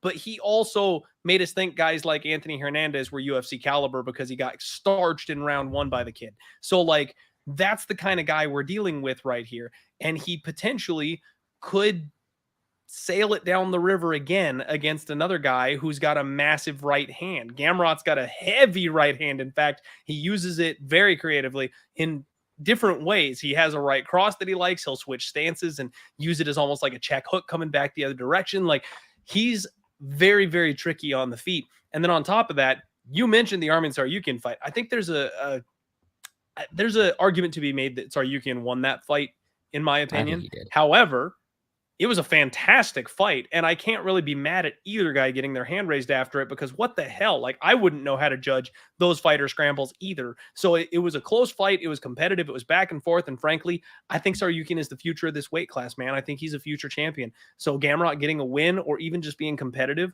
with a kid that fights that way, I can't knock the guy for any of that. 90% takedown defense rating, 4.83 takedowns per 15 minutes. I don't think anybody has gone that hard on Beneil Dariush ever. Now, he's got an 81% takedown defense himself, but this is where I go back to that BJJ versus wrestling thing. Benny's a little more BJJ than he is wrestling. And what we see is those guys eventually will settle on their backs. Wrestlers never stop scrambling. They never stop looking for that top position. They refuse to accept the bad spot. Jiu-jitsu guys will fall on a sub. Jiu-jitsu guys will fall to their back. I think that Gamrot is going to win the grappling exchanges here in this spot. And then if Benny does what he has done in his last couple fights, mentioning like the Drakkar close fight where he had no legs left to his name, but decided to go out there and bang it out anyway. If he pulls that kind of bullshit in this spot, I think Gamrot's going to hurt him. I think Gamrot's going to knock him out in this fight, quite frankly, Gordo. It could go 15 minutes. We could see another scramble fest, another jiu-jitsu type of fight. But I think Mateusz Gamrot is the rightful favorite. He's trained at ATT for this camp. He had his full fight camp over there this time. And apparently he's put on quite a bit of muscle leading up to this fight because he didn't feel like he was strong enough in there against Armin Tsarukyan. I think Gamrot's the guy. Well, what I did say was that I bet on Dariush big and I bet against Gamrot. But what I forgot to mention was I learned my lesson. I am big on the Gamrot side of things here. So I'm kind of happy. I'm with you on this one here. I love Beneil Dariush, don't get me wrong. But everything we have seen from Gamrot so far, except for the, I'm going to say, lack of urgency against Guram in a fight that he potentially won, has been spot on. Gamrot has been a guy who has had not only explosive power, but great technicality to bout, both on the striking side of things and the grappling side of things. We saw some insane takedown defense and scramble ability, as well as very, very good striking on the feet against multiple different amounts of competition. I think that the only really edge you can give to Dariush here is competition, experience. And even at that, if you look at the stronger, more powerful guy, even true. Well, yeah, I think that he's been at the top the longest. Sorry, but again, you look at it. He's lost to Guram, sure. Holtzman, questionable. Stevens at the tail end of his career, a finish over him early on as much as he did was nice. Ferreira and Tsarukyan. Okay, Tsarukyan may be the best opponent that either of them has faced, but I think that what I was trying to say is Dariush been at the top the longest. But either way, I think you look at every single attribute you can really grade here. The better wrestler, I'd give to Gamrot because I think he's stronger. Physicality, you give to Gamrot. I think that the power on the feet, give to Gamrot. I think that durability, you also have to give to Gamrot.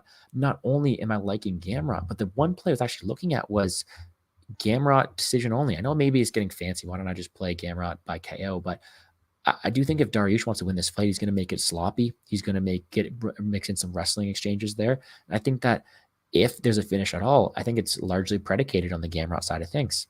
Either way, I'm close to just, I don't want to lay the hammer because that's your term, but I'm close to just playing Gamrot again. And you know what? The scariest part about that is we have another -190 favorite. That is 4 of them now that I am backing. And it seems like a weird number because I'm backing all 4 of them at that number. But I really do think that he gets this done pretty convincingly. It's really hard for me to find an edge for Beneil Dariush. I think I love Gamrot in both betting and DraftKings, and I'm happy we align on that one. Agreed, man. I'm very, very happy to hear that we're finally on the same page for one of these. And Gordo, I'm working on trying to be better about embracing the chalk. It's weird being on the favorite side of things since I'm the dog hunter and I try to go out and find plus lines always on these kinds of things. But damn, man, sometimes it's warranted. And quite frankly, on the pay-per-view cards, I feel like more of the favorites roll on the pay-per-view cards because those greasy undercards on like the fight nights, nobody really knows these fighters. Nobody really knows where they're at. It's lower level. They make mistakes. They get caught. We see a lot of dogs show up in those situations. These are well-known quantities. These are well-known fighters that we've got a lot of footage, a lot of tape for. I think more often than not, the favorites are rightfully so on these pay-per-view cards. So I feel a little bit better picking more minus 200 favorites in this kind of a spot. And I'm right there with you. I definitely think that Gamrot is warranted at this price, at this matchup. Well, as soon as you said yes to coming on the show, I brought up my stats here because you are known as the dog catcher. So if you look at my bet and my tips, my most profitable category is actually these slight favorites in anywhere between the minus 110 to minus 200 range. That's where I got highest ROI, highest units profit. But look at where my biggest issue is, where I've actually had the lowest amount of profit, and that is my big underdogs. So we're kind of opposites there. I like my chalk a bit more than you do, and I struggle with my dogs. So I was really hoping we could work each other out here. So I'm happy to my minus one. the... Gordo, I'm sorry, I didn't mean to interrupt you, man. It's funny because my minus 110 to minus 160 range is my weak spot. If it's a short favorite, I'm wrong. If you get me like plus 120 to minus 150, that's where I'm just awful. As soon as you get to the dogs 170 and beyond, that's where I start striking gold. If I'm laying the chalk on favorites minus 210 or higher, that's where I'm solid on the favorites. But anywhere in that short favorite range, I really struggle. I do like my favorites there. So maybe we can work together. Happy to see eye to eye on that. You know what, solid favorite. But you also mentioned that the main card versus prelims. I'm a huge prelim better. I got 20% ROI on the undercard, and I only have, I think, like an 8% ROI on the main card. So I'm all over those those early undercard kind of guys. But when we have a person like this who's on the main card, although I haven't had the same success, I'm really comfortable and really happy to bet Matthias Gamrot at minus 190. So it makes it even better that we see eye to eye there. Okay. Are we ready for this next one? I don't know if we are, man. This has been the talk of the town of late, and this line right here is still catching me off guard when we look at this and start to break it down. But 3 fights left. We have the 16-3 Petrosian versus the 15-1 Sean O'Malley. If you ask Sean O'Malley himself, he's 15-0 because that's who Sean O'Malley is. Sean O'Malley is the guy, the bright rainbow-colored afro. If you guys have never watched a fight before, he's probably, you know what, a guy you wouldn't expect to be a fighter. Very lanky guy. He looks like he's he looks like a little bit of a clown, I think, with the hair, but this guy's got skills, and he has been the hype of the town for the past few years. He's been the biggest hype train, a guy with a lot of, you know what, I've said this a few times already in the sentence, but a lot of hype around him for the past few fights, and you have not gotten him anywhere below minus 150, minus 200 the last few fights. This guy has been the darling of the UFC, but he's getting the most insane step up in competition that we've seen in a long time. When they announced this fight, I did not believe it at all because they were trying to protect Sean O'Malley. They weren't going to give him those big guns. They weren't going to bring him up there. And now that they're bringing up to maybe questionably the best fighter of the division, it is really, really crazy to see. This guy is the next champion. Very close fight against the current champion to date. Petrosian is no joke. But look at the odds. We had Petrosian sitting at minus 400, minus 450 at some points. And now to see a lot of steam coming in on the Sean O'Malley side of things, it really is just questionable to me. Because I was going to bet Sean O'Malley at this big plus money number for a small stab, because I do think he has the ability to maybe steal a couple round in a 3-round fight. In a 5-round fight, I'm all over Petrosian, but in a 3-round fight, you have to think that the range, the technicality, the accuracy of Sean O'Malley might be able to win him a round or two. But I'm not going to be playing him unless the line is attractive enough or juicy enough for me to bet him. It's a really, really weird fight for me. You have to think that Petrosian rolls here. What side are you here? Because this has been a fight really dividing the community. So I'm excited to see what side you're on. You know, and Gordo, I'm the foremost Sean O'Malley hater. You know, I make my TikToks mocking him just to piss the fan base off. I have been against Sean O'Malley every opportunity possible, and I like to rub in the fact that he dropped round 1 to his last opponent, even though everybody said, "Oh, he just kicked his leg." Sean O'Malley and Petrosian both have a tendency of starting slow, and that is super intriguing to me as far as who is going to attack first in this fight, because if Petrosian is pissed off and he wants his belt back and he comes out guns blazing, putting Sean O'Malley on the back foot is probably the very best thing in the world that he can do. Shout out to my guy, Uncle Weezy, that broke down these fights with me on my podcast. He mentioned that. And I guess the success that anybody has had in the UFC has always come from putting Sean O'Malley on his back foot. When he's the one in control or coming forward, that's when he hits that flow state, and he's really hard to deal with when he does that. So it comes down to the game plan of Petrosian, in my opinion.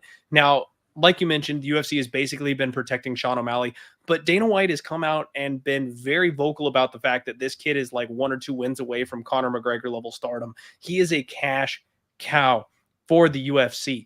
And after Petrosian dropped the fight to Aljamain Sterling, you got to think the UFC wants Sean O'Malley to get a crack at the title. And they picked the one guy in the top 10 that has decent stylistic matchups with Sean O'Malley. You know, none of those grapplers up there in that top 10. They're keeping Sean O'Malley as far away from Ricky Simón as humanly possible. So they're giving him the one guy that they think he's got some style advantages over, that's got a big enough name to get him over that hump and then usher him into a title shot. I really believe that. The problem is, I think Petrosian is a monster and a true championship caliber fighter. If he comes out and he starts fast and he chops at the leg, and he does what we've seen Jan do before, I think he can out-volume Sean O'Malley. I think he can beat him up. And I know Sean O'Malley's talking about knocking Petrosian out. Nobody's been able to do it yet. No one's been able to crack him that way before. He's made out of steel. He just keeps coming. He never stops. I don't think Sean O'Malley can knock out Petrosian. Believe it or not, I think we're in for a 15-minute fight here. A lot of people are talking finishes on both sides. But I think that O'Malley is going to respect Petrosian, and he's going to look to fight a technical fight with him, use the range, use the footwork, use the movement, and then Petrosian is probably going to stomp his way forward towards Sean O'Malley and try to kick his legs off, which is usually what he does. The problem is I think Sean O'Malley can actually get out of range of Petrosian's hands because he's so stubby, man. He's like a little T-Rex in there. He's going to have a hard time. Like, you know, O'Malley's going to be doing this, and Jan is going to be doing this. He looks like Hezbollah in there. So, believe it or not, I think Sean O'Malley by decision or Sean O'Malley by split decision has some merit to it. I think the fight going over has merit to it.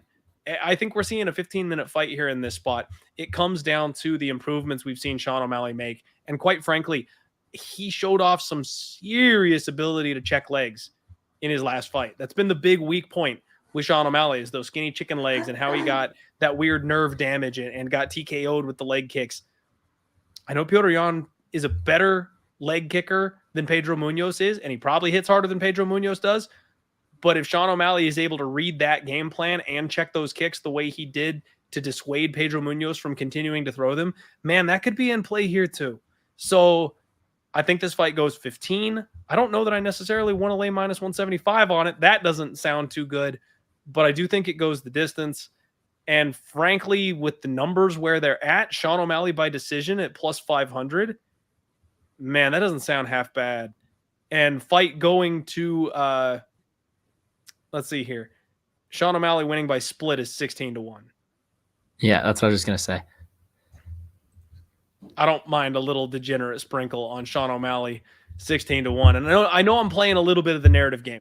A lot of people out there are very strong on the Petrosian side, and I think it makes a lot of sense. This is very, very much the biggest leap up in competition. Sean O'Malley has been quite literally protected his entire UFC career. So getting to this spot and taking this kind of a leap in difference of opponent is a big, big deal. And anybody parlaying Petrosian, nothing but respect for. I get it. I absolutely get it. But at the same time, if you want to look into the narratives a little bit, the UFC wants Sean O'Malley to win this fight. They approach Sean O'Malley with this fight. This is another hand-picked opponent for Sean O'Malley. I think there's some merit to him actually winning here. I don't think he knocks him out. I think that's a bold claim, and I don't think anybody's knocking Petrosian out. But I do think Sean O'Malley can win. Okay. Shout out to my boy Shane. Shane and I have been talking about this fight forever, and this is just an insanely this one and the main event are the two fights I'm looking forward to the most, being completely honest.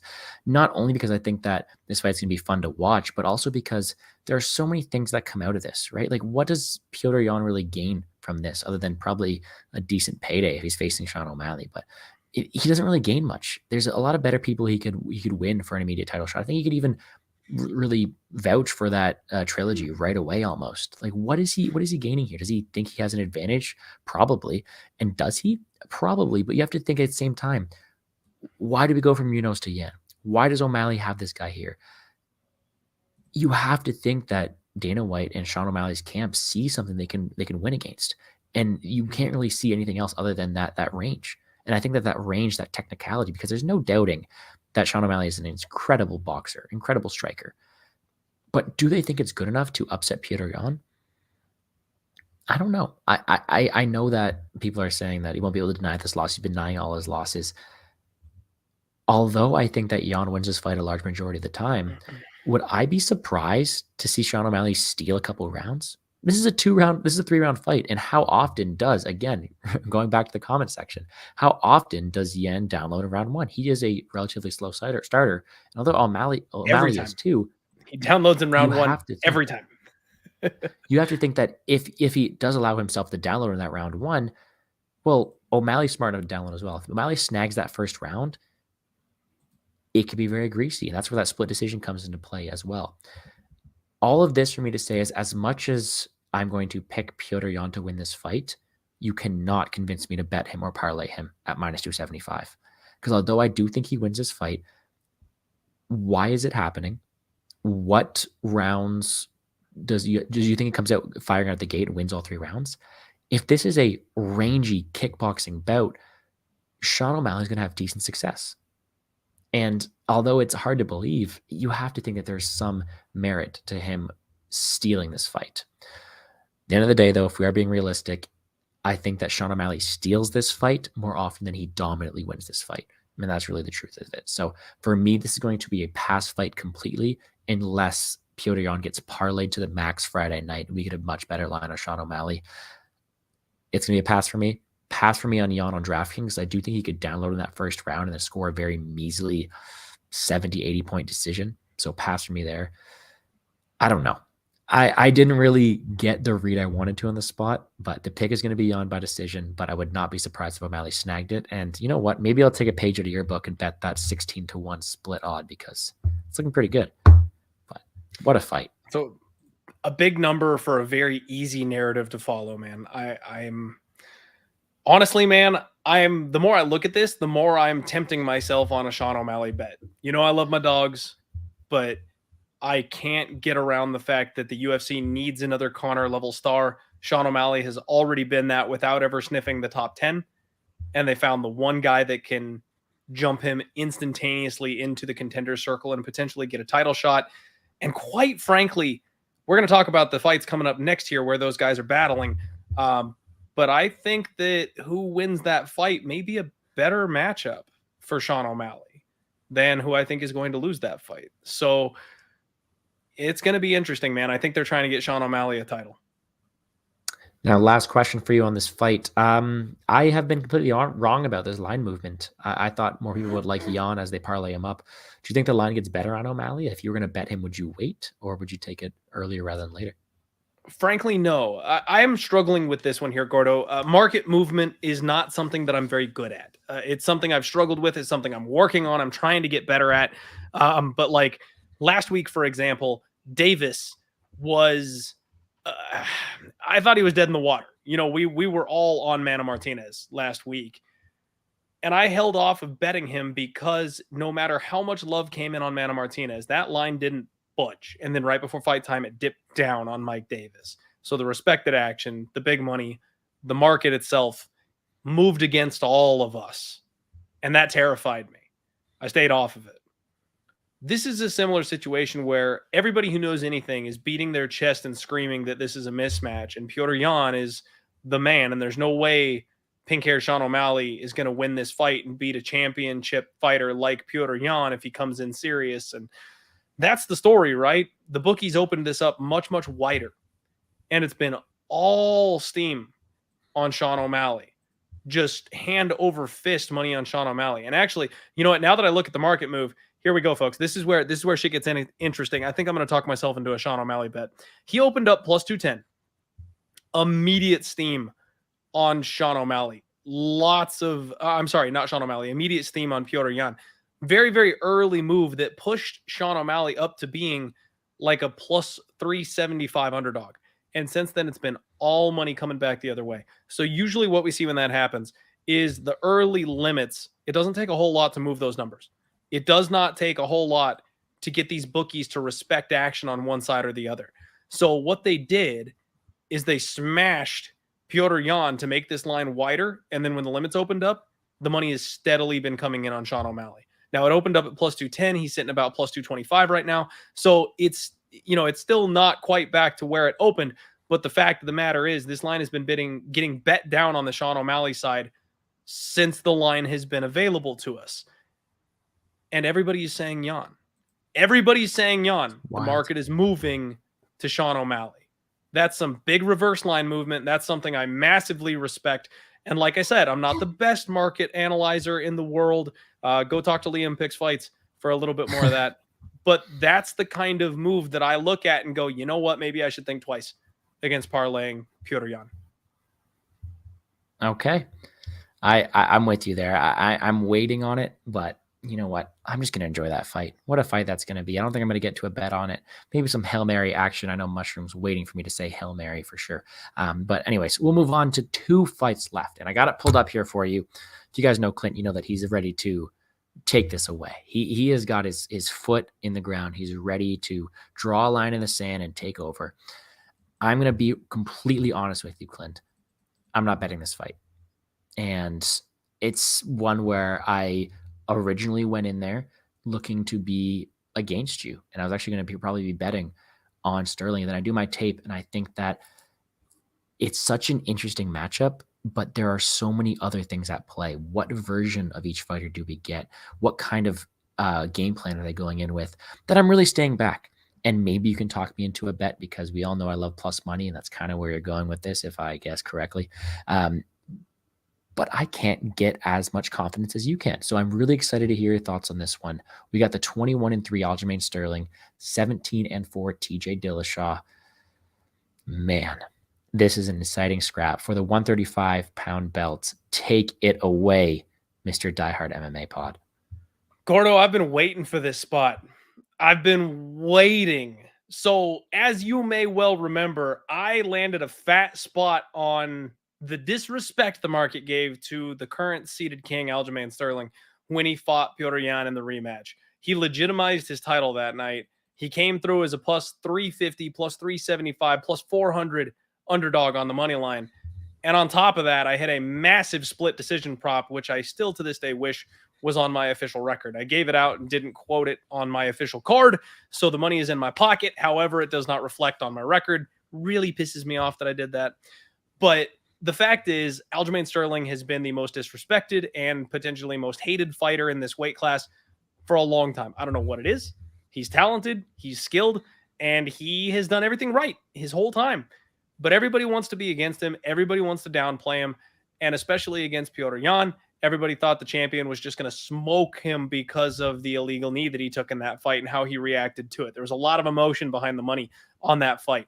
Now, he suddenly finds himself as a solid favorite in this spot. Why? What changed? What happened from like his last 2-3 fights where everybody thought he wasn't worth nothing to this fight? Well, I'll tell you, Gordo, he is facing the other most hated fighter in the division because of the cheating allegations, because of getting caught doing steroids. TJ Dillashaw has a target on his back, and people cannot stand him simply for that fact. Quite frankly, Gordo, Nate Diaz said it best. They're all on steroids. So I'm not too worried about it. Look at Aljamain Sterling's abs and tell me that man isn't sticking something in his ass, okay? They are all on steroids. So I don't care that TJ got caught. It's a level playing field. TJ Dillashaw never lost his belt, man. He dropped a weight class. He went for glory, trying to be a 2-division champ, and destroyed his body in the process. And quite frankly, Gordo, if you go back and you watch that fight again, that was maybe an early stoppage. Like, Henry Cejudo had him rocked. He was swarming, but he was missing on a lot of the follow-ups. TJ was working his way back up. He was not entirely out of it. I cashed a Cejudo knockout ticket that night. So I'm saying this as a guy that made money on the stoppage. I was happy I got the stoppage. What I'm saying is TJ is incredibly resilient. His recoverability is insane. And one of the only reasons he was even in that position is because he did awful things. He was the machinist trying to get himself down to 125. He doesn't belong at that weight class. Look at him right now. You'd have to chop his thigh off to get down to 125 right now. He's huge. Now he's returning, and he fought Corey Sandhagen, one of the most respected guys in the division. A lot of people are really upset at TJ Dillashaw for running away with a split decision win that they feel like he didn't deserve in that fight. But Gordo, he blew his knee out in the first round. The first round. He proceeded to throw damn near 300 strikes in that fight, over 100 of them being significant, on a blown out knee. Shot over, I think, 14 takedowns. I think he shot 14 takedowns in that fight on a blown out knee. He pushed that fight to a 25-minute split decision on a blown out knee. If you ever need a fighter who's going to fight for your money, it's TJ Dillashaw. He's built out of something that a lot of these other fighters, quite frankly, Gordo, are not. He has not lost a fight in this division since he dropped his belt to a legend way back when he fought Dominic Cruz in 2016. And frankly, Gordo, that split decision was wrong. I thought TJ won that fight too. This guy is on another level. He's a once-in-a-generation athlete. He does not get the respect that he deserves, and there's so much bias against him because of all of this.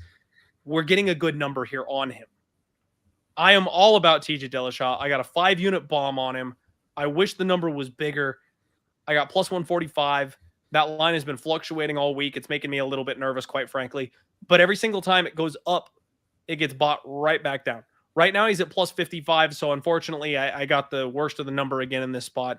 But I like TJ Dillashaw here, and I like him a lot. Aljamain Sterling must rely on his grappling. TJ Dillashaw is just as good of a wrestler as he is. Maybe a better one. TJ Dillashaw's got excellent jiu-jitsu. I don't think that he's going to get backpacked for 3 rounds in this fight. On the feet, TJ Dillashaw is just as good of a striker as Petrosian, potentially a better one. He's going to piece Aljamain Sterling apart on the feet, Gordo. Like, this is a fight where if you liked Petrosian against Aljamain Sterling, you should like TJ Dillashaw against Aljamain Sterling. The line makes no sense, and I'm backing the dog. The king has returned, and new, and again, TJ Dillashaw. Wow. Mic drop on that one. See, I already talked about my lock of the night play. I got my glasses here. I think these ones are for you. I think you got to put these on right there as your lock of the night for that one. We should have hooked this up before the show, man. You could have like handed them to me through the camera. That would have been pretty cool. I don't know, man. But we need to set that up next time. Throw the people for a loop. Oh man, we would. All right, I like it. We'll be in contact. But no, I love the breakdown on that one. And I told you, I'm not betting on this fight. And as much as you make me want to, I completely agree. And I'll tell you for a fact, in that lineup I say I'm so confident about, I have TJ Dillashaw in it. I think he's a great DraftKings piece. But when I go back and do my research, I have to think that the path to victory you're going to have to give Aljamain Sterling relies really on a grappling success heavy, the same way he had against Petrosian. Who has been able to control TJ Dillashaw like that? Who has been able to take him down repetitively and keep him there? No one really. And although I love Sterling in terms of a person, I got a picture with him at the UFC 278 card. I don't necessarily think he has the tools to justify a minus 175, minus 180 price tag here. Is he the better striker? No. He's the more powerful striker? No. What does he excel in here? And that is maybe the wrestling and grappling, but you're going to have to make some damn good improvements to want to keep up with TJ Dillashaw and beat him on the ground consistently. So I'm with you as a pick for TJ Dillashaw. However, not only do I have not had the confidence to lay 5 units, I haven't made a single bet yet, but you're making it close. I have him on DraftKings. I will be supporting TJ Dillashaw, but wow, that's a good spiel there. You ever think about being a lawyer? Unfortunately, Gordo, yes, I have thought about being a lawyer, but Oh, I wow. don't have the school chops anymore. I feel like I missed my calling in life, not being a lawyer back when I was coming out of high school and still had the brain to study and do all the testing and stuff like that. I really should have gone for it, but I had no idea I'd be into it. Missed opportunity, unfortunately. I could just be winning cases and arguing with people for money. That sounds like a good time. You really got me thinking about it. But I'm going to stick to my guns because I do think as much as TJ Dillashaw has all the tools to do it, there are so many unknowns behind this. And again, don't want to discredit you on your huge hammer play, but what does this line look if they gave that decision to Sandhagen? What does that line look if they gave that decision to Jan, right? There's so many things behind it, and I really want to see where the line settles because it is up and down. But man, it is an interesting matchup. The pick is going to be Dillashaw, but with nowhere near the same amount of confidence as you have. I'm really cheering for you, though. Hope it goes through. See, Gordo, that's the beauty of this spot. You just nailed it right on the head, right? Both these guys are coming off splits, man. Why are we suddenly thinking that Aljamain Sterling deserves to be this massive favorite? I think Petr Yan won that fight. I cashed an Aljamain Sterling ticket. I thought Petr Yan won 3 rounds. So I think he's coming off a loss. Now, while I did cash a ticket on TJ Dillashaw, and quite frankly, after blowing his knee, the effort that he put out, I think he more than deserves to get the win in that fight against Corey Sandhagen. I think Corey probably won 3 rounds. Like, you probably have an argument that Corey Sandhagen won that fight. These guys are both technically coming off L's. At worst, this is a pick'em price tag. If you're simply looking at it from a gambling perspective, line value, what should this number be? It's 50-50. You're getting plus 155 on a guy that should be minus 110 at worst. That's it. Like that, if you want to get rid of all the bias, crunch the numbers, throw everything else out of your head, this should be minus 110. Okay. All right. Well, you heard it here first. Well, second, actually. I heard it here first. Those are the reasons behind Clint taking that big 5-unit shot on Dillashaw. I don't mind it. I'll be having in my DraftKings lineup. Make sure to keep an eye out for that video. But man, great breakdown there. I wish you the best of luck. I'll be cheering for it with you. But let's move on to no, you got this. You got this. Let's move on though to the fight of the year. One of the most anticipated matchups of, you know what? The past, we're technically in a new decade of the 2020s, right? This is an insanely hyped up matchup and for very, very good reason. I'll be honest with you, Clint. I saw the card, I looked at my stats, and I told myself I've had a lot much better success betting on these early prelims on the early main card. I'm going to stay away from these top 3 fights, and I'm not going to bet it. I'm just going to watch. I bet this fight, and I do have some CLV. So before I spoil it, one last time on the Plays and Fades YouTube channel, take it away. How do you see this fight of the year going down? Frankly, Gordo, the way that you felt about that last fight is how I feel about this fight. Okay. I don't believe I want to put my money on this spot because there are such strong arguments to be made on both sides. And you can break down the styles, the finishing ability of the current champion, Charles Oliveira, the Khabib inheritance of Islam Makhachev. You can go down all those roads all you want. No problem. At the end of the day, for me, both these guys, you can make the argument of, we're never getting that line again. Charles Oliveira is a plus 150 underdog. If he wins this fight, never again. If you're looking at his opponent, Islam Makhachev, if he wins this fight over the current seeded champ, minus 175, never again. He'll be minus 300 from here on out. Like, you can make that call on both sides. And when a fight can be argued that way on either side, I want nothing to do with it. There is plenty to show the track record of Charles Oliveira beating some of the who's who of this division. He is the more proven fighter. And personally, I find that having a seeded champion listed as an underdog is disrespectful. Islam Makhachev has massive questions surrounding him. He looks like he's got all the tools. He looks like it, but he has yet to be tested with any of them. He's fought a much lower level of competition than his opponent, but he's huge and he's strong and he has the vouch of Khabib, which is something that not many people get. So we can believe that maybe he does have all the things that they're saying he has. Frankly, I think this is a very evenly matched fight. I worry about the striking and the chin of Islam Makhachev. I worry about the chin of Charles Oliveira. I think the grappling is a bit of a wash, but once again, I will always take wrestling high level over jiu-jitsu. We'll have Charles willing to accept bottom position and look for sweeps and reversals that don't work on these Dagestanis.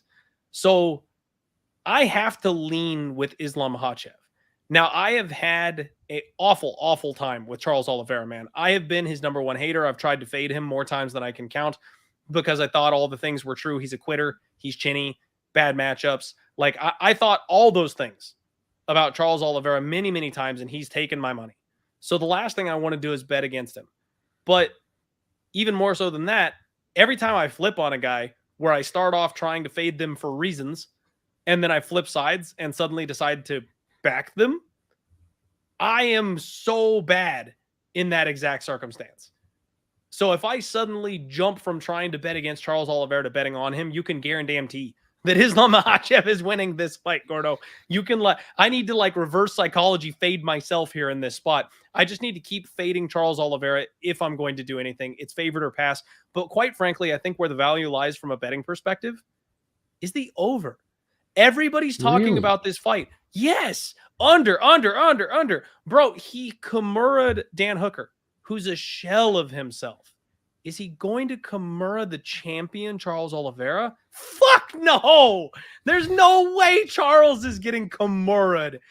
He ground and pounded Bobby Green in round 1. Is he really that kind of a striker? Gaethje couldn't do it. Poirier couldn't do it. Chandler couldn't do it. Is Islam going to be the guy that can bonk Charles Oliveira in the first round? No! Charles Oliveira, is he going to climb the back of Islam Makhachev and sub him? Maybe. But I don't think so. I think they're going to be ready for the sweeps, the reversals, the back takes. I think we're going to see a classic Dagestani performance here from Islam Makhachev. I think he's going to be technical. I think he's going to have his hands full trying to hold Charles down. And I think we're going to see a much more boring fight than people are anticipating. We're getting plus money on an over 2.5. And quite frankly, I think that's the move, Gordo. I do think this fight ends inside the distance. I think this fight ends inside the distance, but I think it's going to take to the championship rounds. I think these guys are going to respect each other early. And especially now, you look over at the alternate lines, bro, you can get over 1.5 at minus 160. I'm about to smash that. Why is this fight not getting into round 2 or 3? Why do we all think it's going to end in the first round? We've seen other fighters come out and be the bull for Charles Oliveira. Islam Makhachev is not going to be the bull. He's going to look to take him down. And once it's on the ground, you're not getting the same kind of power strikes as you would be getting with a Dustin Poirier, a Justin Gaethje. Those ground and pound strikes are not quite that significant. And then when you've got the champion who's a wicked jiu-jitsu player, squirming and rolling and sweeping from bottom, I think Makhachev is going to have to mind his P's and Q's. I like that over 1.5, man. I might ladder this thing. Over 1.5, over 2.5, sprinkle the over 3.5, sprinkle the fight goes the distance. Do bigger bets on the bottom, smaller bets on the top. And I usually talk about doing this on my own show. This is just now hitting me live in the moment, looking at this over 1.5 at minus 160. I think that's a gorgeous price tag. I think this fight is going to last longer than people expected. Fight starts round 3 at plus money. A very interesting look at this thing. And man, it's an insane matchup. And I'm trying to recall the last time we had any matchup that was this highly disputed on both sides, especially with this caliber of competition. I guess you could make some reasoning for Gon Naganu being debated as well, but I don't think it was as hyped up as this one. This is a crazy matchup.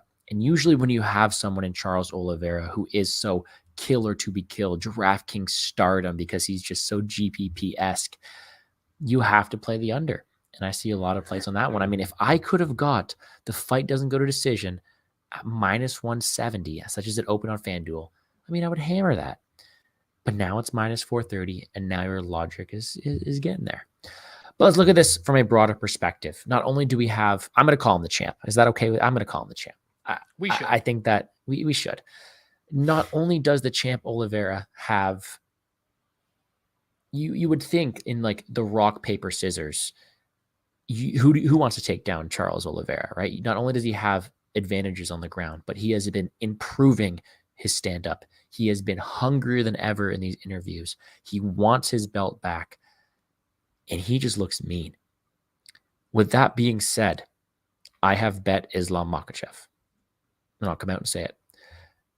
I opened my app one day, and the Islam Makhachev that I lined around minus, I think I lined him at minus 220. I saw him at minus 150. And for me, despite Charles Oliveira being this scrappy dog who has the ability to submit anybody, come back and fights, he's not in the fight until he's out of it. You have to think that there's been so many times where he's been this close to losing. And it's not only been him having that warrior spirit and fighting through it, it's been his opponents letting him do so.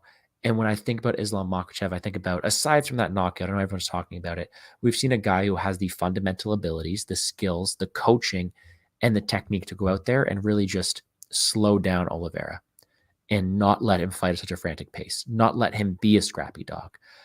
And unfortunately, that's how I see it.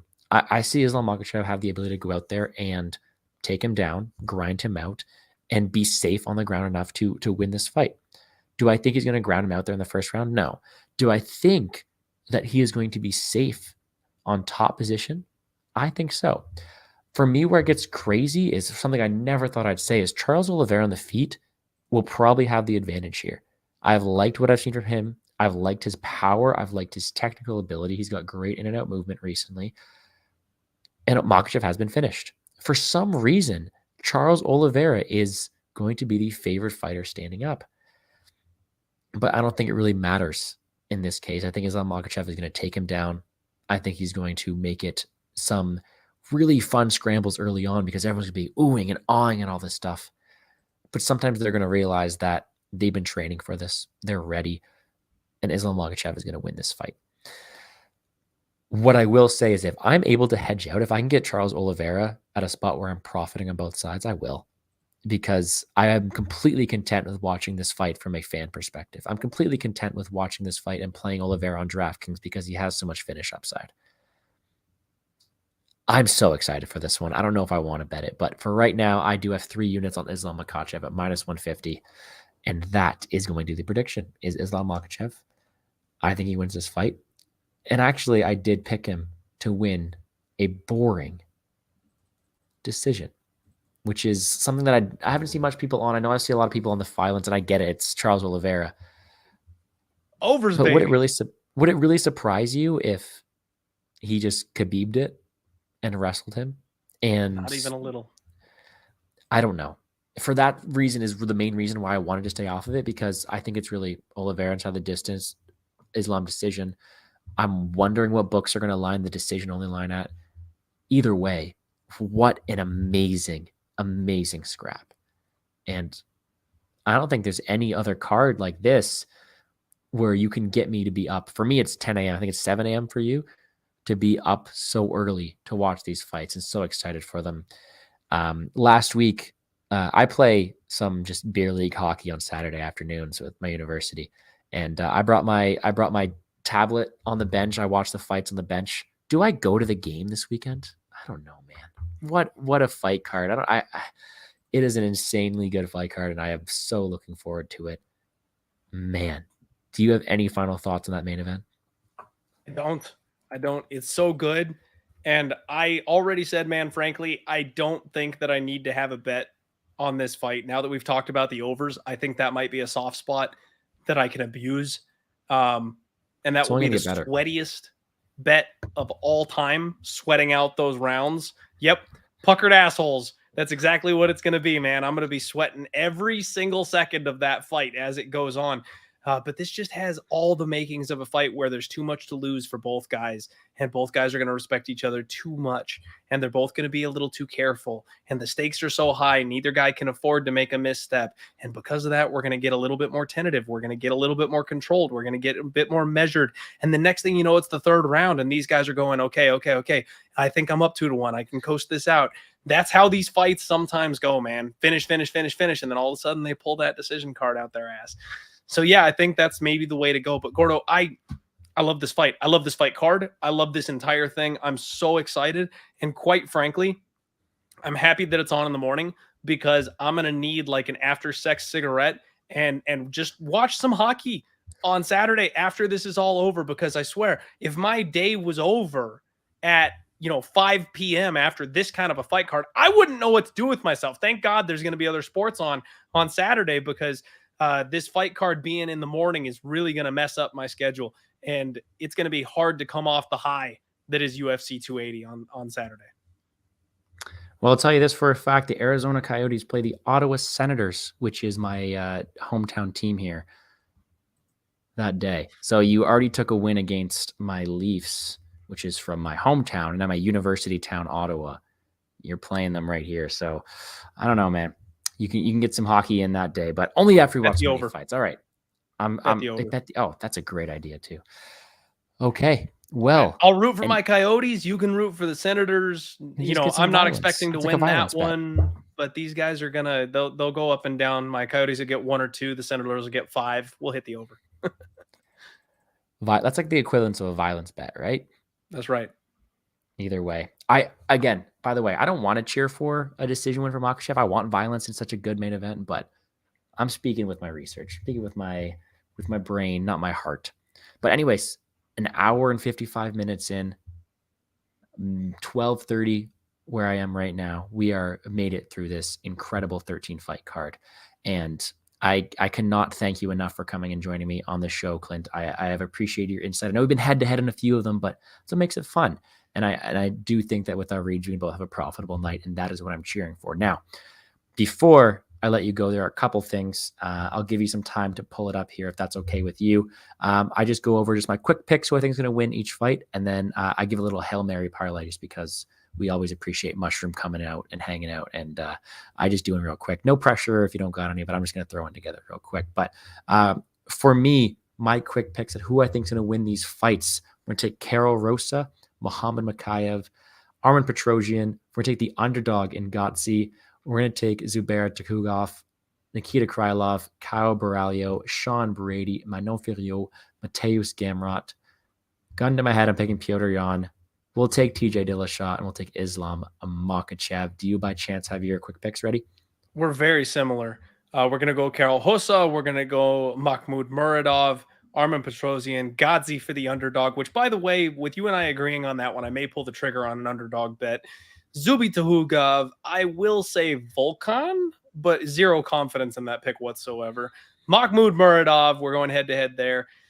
Bilal, we're going head-to-head there. Manon Fiorot, Gamrot. I think I've turned myself into a Sean O'Malley backer somehow. TJ Dillashaw and Islam Makhachev. See, for me, I want to bet Godzi, but when I have so much involvement on one fighter, especially on DraftKings, I kind of count that as a bet in my own head, and I don't know if I really want to play it. So since I already have a lot of Godzi, smart. Because everything anchored on Misha Serkinov for me last week, man. The submission special, the bets, the DK lineups, and it all died on the same fighter. So that's so smart to count that as a bet and not touch it with additional cash. You don't need it at that point. Yeah, you know what? Last week I played Serkinov on DraftKings, and then I hammered the under. I might do the same thing here. I already talked about the under in that fight. But either way, that is a fun scrap. Now, real quick, all I'm going to do is go up here, do a quick little 3-legger for my boy Mushroom. We're going to take... Oh, how juicy do I want to get? I could go against you there, but no. We are going to take... Here we are. All right. Sorry, I got my notes up for me there. We're going to take the under in the Godzi fight. I've been talking about that one for a while. We are going to take the... Where's the next one? There we go. Sorry about that. We'll take Armen Petrosian as a second leg. And then we're going to throw in the under 1.5 in Makhachev. This is 3 fights back to back to back. at plus 600. If you want to get a bit juicier, Borralho submission, even though you're not on the same one there. So plus 2,700. There's a nice little juicy 3-legger for Mushroom. We've been hitting them pretty decently recently, so it's not bad. Do you got anything that sticks out to you? Of course. Am I allowed to throw a greasy little 3-legger here for my guy Mushroom? Oh, I would love it.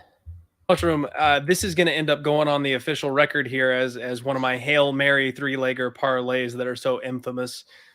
We're going to go men on Fiorot by knockout, Mateusz Gamrot by knockout, TJ Dillashaw by knockout. All main that card. That is plus 11780. Wow. For a sprinkle. Okay. I just got one upped. That's how I do it though, Gordo. I'm not looking for even money or plus 200. I'll do little baby risk for gigantic reward, and that's why I almost never hit them. But I've been getting close, Gordo. I've been going 2 out of 3 on these legs very recently, and I'm smelling it. I think we're gonna hit one of these pretty quick here. Okay. All right. I love it. I love it. I'm on all 3 of those to win. So okay, we'll take it. Either way, that concludes the betting and DFS breakdown on the Plays and Fades YouTube channel. Now, Clint, I have your lot cast below. I have your show on Pup Sports. I have your Twitter down below. Anything else I'm missing? Where can they find you? Sounds like you got it all, Gordo. Thank you so much for having me, my man. This is fun. I enjoyed breaking down this epic card with you. You know, I do my show over on Pub Sports Radio. You can find me at DieHardMMA Pod on all the social media platforms. So there's not much else to plug. I'm set, man. I really appreciate it. And this was a good time. Awesome. Well, thank you as always for coming in. Hopefully next time we do this, I haven't just come off a fantasy football loss. I know I had an atrocious performance last week with Aaron Jones and stuff, but anyways, we'll hopefully next time we go head to head, I can probably get the better of you. But no, I really appreciate you coming on the show. It was a lot of fun talking these fights. And sure, we are head to head on a couple of them. That's okay. I'd like to thank everybody for joining us in the chat. Of course, Daz and Mushroom Staples here. I saw a bunch of other people join in. I appreciate you all for tuning in either currently or after the fact. Now, in terms of what I'm doing, usually by now I'd say go check out my DFS video, but guess what? It's not out yet, but it's going to be a very special episode this week. I'll be doing probably a live stream tomorrow night with the DFS Whisperer, just going through DFS Whisperer Easy. So going through every single DFS play I like. Instead, I'll cover the usual edited video for this week. But that way you'll have my betting perspective here, DFS perspective there. In terms of my full card, it'll be out Friday night on my Twitter. You can check that out at GamblesGordo. And last but not least, I am part of the Pub Sport Radio DFS breakdown, also out tomorrow, 7 p.m. The Wheezy, Monk, and Brady. That's always fun. I think they're catching up to me on the year-long standings. We do those competition where we keep track of our lineups every week. I was at like 700 points in the lead at one point, and now I'm like, I think only like 150. They're catching up to me. So I got to make sure I put out a solid lineup. And thanks to your insight this week, I very much think I will. So thank you to everybody for tuning in. Make sure to leave a like down below, subscribe to the channel, show some love to Clint and the Die Hard MMA podcast down below. And with that, guys, enjoy. What do you call? Are those pancakes and some? What do you call those? We're doing mimosas and waffles for the morning. Mimosas and waffles. Mimosas and waffles. I forgot what it was called for a second, but yes, for sure. Enjoy the mimosas and waffles. Enjoy the early morning fights. Hopefully you guys have gained some insight into what we're playing. And with that, guys, let's make some money.